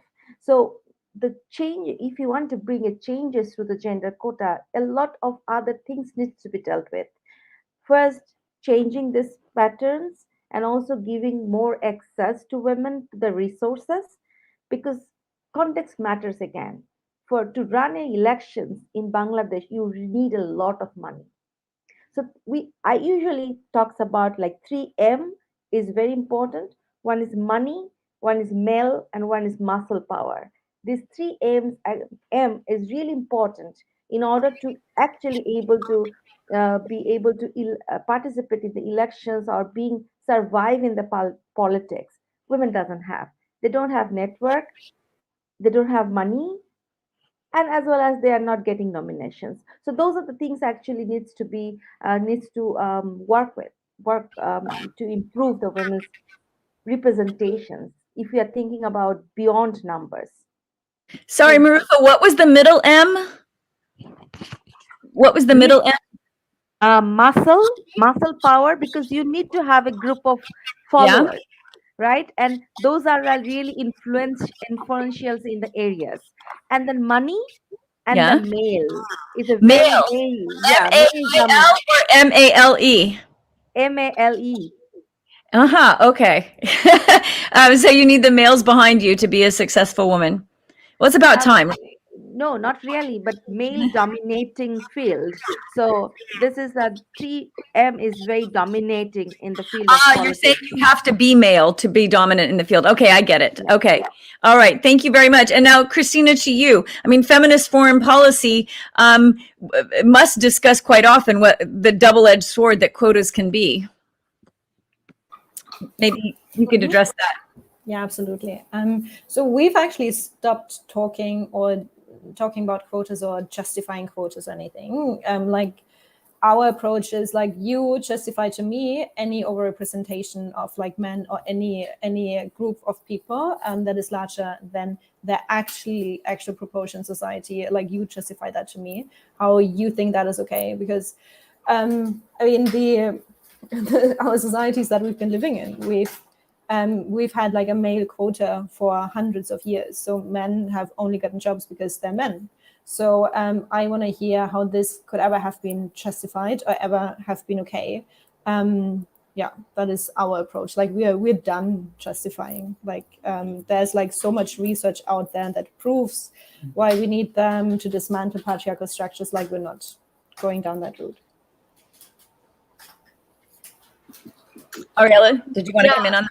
I just wanted to jump in here. I could not agree more with Marufa and talking about the critical mass theory. Quotas is that double-edged sword. It's in some cases it becomes that sort of necessary construct to get to where we are. But just to sort of give ourselves the pass that we need, I went back and looked as to sort of where we get and borrow this concept in terms of the critical mass theory. We borrow it from sociology with this idea in organizational culture change about that there's this tipping point when there's a critical mass of women or marginalized folks in leadership positions, even across organizational structures, not even in leadership, and that rapid change in culture can take place. So looking back in the 1970s, this woman business academic, Rosa Beth Kanter, looked at American companies recruiting women to their sales teams. And they found that at the 15% mark, women, in this case in particular, binary women, were actually assimilating to the culture. once it reached 25%, there was a culture change. And in the 30% and up range, you had a change in patterns and behaviors that related to practices and policies of the organization in terms of maternity policies, paternity policies, et cetera. And this was in the 1970s. So I think it's very hard when we grapple with sort of the parity and a rigid quota. But when I think if we emphasize kind of what Maruf was saying, we're looking for that change. We're looking for that ticket to enter into change. I think it's extremely important. And others, Christina, have mentioned also about sort of, and I love, by the way, Maruf, for your 3 M's. I would say a shameless plug for WISE. We are the counter affinity group. We are a women's network. And similarly to Not Be Binary, we have a next generation scholars program, which is about advancing gender analysis. And this is not specific to a binary concept. So it's not just about women bodies in the room. This is about a feminist proposition. And this is about invoking gender advancement and having really important gender analysis in our policymaking and our leadership. Thanks very much. And now I'm going to borrow from Cynthia Newhall's very good question to have a final round of sharing personal anecdotes, which I find so interesting and so useful from our panelists. And her question is, will you please share a personal example of an action that you've taken that have required moral courage and or risked your own economic security or status? That is a really interesting question. And I think hopefully everyone has as an example on the tip of their tongue, because we don't have much time. Ambika, I'm going to start with you. Give us an example of actions that required moral courage, and I hope that we have happy endings on all of them. Thank you, Terry and Cynthia, for this question. I'm going to say setting up a Kubernetes initiative required courage, required many things, because when I set this company up with my business partner Priyanka Bide, we are a female-led policy advisory in India. We're not based in Delhi. We're in Bombay, and we don't have a famous patron. We don't have a famous former diplomat on our board or on our website. We're 2 women who said that, there's a lot of spaces in India and around the world that need more female perspectives, and this is what we're going to do. Priyanka had a young child. I quit my job. We came together. We said, you know what, we'll do this. As Christina rightly said, there's very little funding for people like us, but we're dogged. We don't give up that easily, and 3 years later, we're still here. We're doing pretty good, I would say. So Christina has been a great inspiration to us and a great supporter also. So I'm going to say thank you to Christina very publicly. And so I feel like we need it's a lot of times that people say women, privileged people can do these. And yes, of course, Priyanka and I are very privileged in that we had family support and all of that, but we took a huge chance. We had a lot of people, including women, say to us, why don't you have a male partner? Why don't you have, a famous person on your website, and so on and so forth. You all know the standard lines. And so I just want to add here, just to the other parts of the discussion, is that it's not just about having women. A lot of times women are not feminists, the kind of feminists we'd like them to be.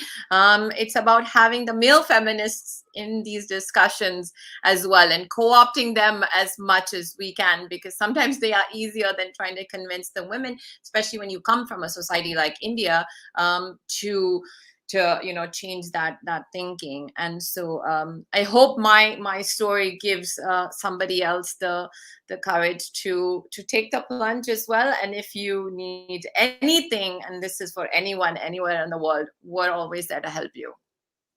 And Bika, the answer is that you are the famous person on your website, and then the person asking is going to think they don't know, and they're going to go home and Google, and then they're going to find out about Kubernetes, right? That's my theory. You are the famous person on your website. Okay, Marufa, Your personal anecdote.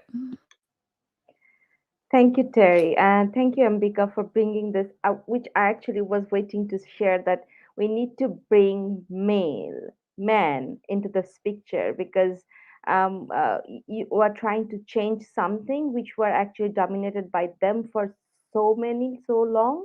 So bringing them without their support, or without female-friendly men's support, it is a bit difficult to change. Uh, Talking about my own experience, I think I am most privileged in a sense that all through I have a wonderful family who allows me to choose my career the way I wanted. I did whatever subject I wanted. I actually graduated in a subject that is not very normal for women. I actually did international relations, and which is actually my my grandparents and then extended family members never heard about this subject. So they said, what are you going to do? I thought you will be a doctor or you will be a teacher, because this is what kind of professions that usually you tend to see women. So no, you are not going to a diplomat office. So then I had to struggle to explain. It is a long struggle for myself to explain my father and my extended family members. Look, this is not what you are thinking. So, but later on, I got support of my teachers, my faculty members. Why I'm saying that? Because mentorship is very important for women. And I want to link it with this point that I actually wanted to bring: critical actor, influential actor, or active personality. Even these are very important to make changes. Not every woman will talk for women, not will work for women's cause, but there will be few women who can actually really bring changes, and they can have a long-term impact in the society, especially the potential women who are actually wanted to change. So for me, I myself, like seeing me as an assistant professor in a department in a university where we have only 27% female students, and where less than 15%, no, I think around 20% female teacher. Female teacher is not teacher in the lower rank, but the teacher in the high rank. So this is what we are actually talking about. So we do have a lecturer, we do have a junior lecturer, a lot, mostly are women. But when you look into the ladder, the dean, so we have only one dean, and then you look associate professor, assistant professor, very few. So in my schools, I was the first female PhD. So this kind of a change. And when you are attending a meeting, you feel like everywhere it's a man's world. It's a man's world. So it's a tough everyday struggle to even your voice. It's a struggle for me to be heard. My voice needs to be heard. I need to bring the perspective. I need to have a scope. So the committees they are making, of course, you are less in number. So of course you will not be in the appropriate committees. Those are actually decision-making committees. So but I do have a wonderful mentors, colleagues, and support system, which doesn't have for many women in my country. So and I believe that representations, like I am representing my generations, and I also need to motivate my students. So this is how I can actually bring changes in the long term. Motivating generational motivation is important. Thank you. Thank you so much, Doctor. And that is important. Christina, moving on to you. Yeah, and I will be quick. So I've been engaged in feminist activism for like 7-8 years now publicly, and most things I've done there, I think have required a bit of courage. And it started actually with a campaign that I did 8 years ago at Europe's most influential newspaper, Bild newspaper, and that's a German tabloid, of which we have actually this last week seen when the New York Times article came out and led to the ousting of the current not anymore editor-in-chief, what hugely problematic environment there is. But what I did 8 years ago was I was just like incredibly furious about the portrayal of women, like women being objectified and degraded, and men being the actors. So back then as a student, I sat down and wrote first an open letter, which turned into a petition, which turned into a campaign, and asked for the for a fair portrayal of everyone in the newspaper should be a no-brainer, but as it included to stop the page 3 girl and the sexualization of women, that as a consequence had like lots of online violence towards me. Like the then editor-in-chief, he humiliated me over his huge Twitter following, and that led to the very first rape threats and threats against my family and threats against my life that I've ever received. So speaking up, and why I made the point just now about the ousting of the current editor-in-chief, what I back then already said is like, seriously, like if someone like genuinely is respectful and kind as a human being, they're not just kind and respectful in a private space and then in the professional space are full-on idiots, like as these guys are by how they let women be portrayed in their newspaper. So we can trust like those women who for many years, also against this previous editor-in-chief, brought forward claims of sexualized violence and sexual harassment, because it goes together. Either you're like a good human being who respects everyone, or you're just like an idiot. So with most of the work that I've been doing in my feminist activism, like against Bild newspaper, but also support as part of changing laws in Germany, No Means No and so forth. Also with the organization now, I am and we are really trying to get directly in the heart of where power lies and really try to change that. And this is then where it gets like, where in Germany we would say where feathers fly, where like ruption is being created, because people who are in power do not want that power to be taken away from them. So the Bild newspaper campaign, but others since then, many have required like huge amounts of courage and have as a consequence resulted in like lots of online violence and with things like the Bild newspapers being so powerful and over many decades also having literally destroyed people with their reporting, there has been a fair amount of danger towards the question of status. So yeah, but that is what Smashing Patriarchy, unfortunately, I think is about. And interesting that the resignation only happened after the American press got onto it. People had known about these reports for years and nothing happened. Yes. And I would point out that also in media all over the world, as Marufa was saying at the university, plenty of reporters, very few editors in chief are women. And so I think that cannot be underestimated as a factor in how women are portrayed. It says so much, what you just said, it says so much about German media culture that it took the New York Times to release that. And also the New York Times to to say that there was this other investigation by mainly female journalists that were silenced by another German editor, male editor-in-chief. Yeah, it says a lot about German media culture. Yep. Okay. Thank you very much for that. And that's tough. That online abuse, I know is soul crushing. Ariella, wrap us up. President of WISE Global, good perspective, good seat to be sitting in to pull this all together. Yeah, no, absolutely. I'm just extremely humbled by Christina's example and my co-panelists. I think any step that we take is courageous. I think I've interrogated my own,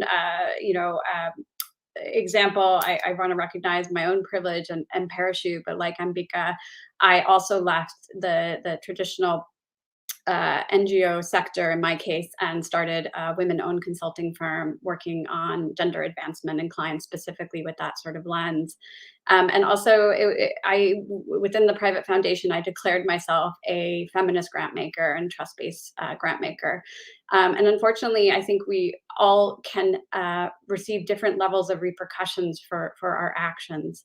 But I just want to say every step is extremely important and every part is part of this advancement.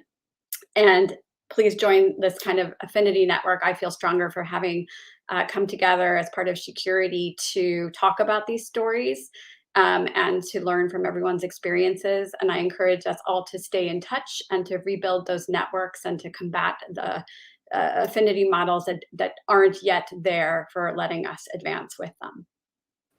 Thank you so much to all my panelists, and also to Hannah and Barbara and Sophia. Hannah, I remember having a coffee with you on Plus Lux a couple of years ago when you just talked about this as an idea. And I said, yeah, I'm in. For whatever you're doing, I'm in. And I'm just grateful that you took me up on that. So I'm very pleased to be here, proud to be here, and to help bring these stories forward. So to the three of you, thank you very much for this report. And I'll hand it back to you, Dr. Neumann. Thank you, Terry. Well, thank you to the whole panel for being with us. And you're not just being with us here today, you are all, as well as Terry, supporting the security project in your own fields. I mean, with your presence today in your social media channels. And I think that's one of the key things. Let's work together on this issue, build these platforms and enhance each other's voices. My team has written into the schedule like 15 minutes of closing remarks for me. I'm not going to do that. I will do two things. One is maybe pick up the last question, Terry, that you had to the other panelists. And not because I think I can live up to the courage they have. By far, I cannot. But more because I want to share a slight story of something maybe each and every one of us can do. And that is testing how much informal power we actually have to change things. I'm the head of the delegation for the Arabian Peninsula of the European Parliament, means I represent the European Parliament when it comes to traveling to Arab countries. And we have agreed in the whole delegation, so that is like 25 members of the European Parliament across all political parties, that we want to talk about women empowerment with our counterparts as a, well, learning from each other experience, because as we see in UAE, for example, has 50% women in national parliaments, which we don't. And we know, for example, that women in diplomacy in UAE are very present, even more present than they are here. So it's not just about finger pointing. It should never be about finger pointing, but about learning from each other. So when I had my first delegation visit, I asked the other political parties to appoint members to the delegation. And what happened was they all appointed men. So there is no rule on this, but I said, okay, I'm not going to travel to Saudi Arabia and Oman. These were the two countries with an all-male delegation. So either some of you send me women as, well, their representatives, or we are not going. And it worked. So there was no formal rule, and it was just me trying to figure out how far I can push it. And we can push it, I would say, further than we would sometimes think we can. And we have a lot of backing also from traditionally male institutions, often, as Terry just said with her example with the Munich Security Conference.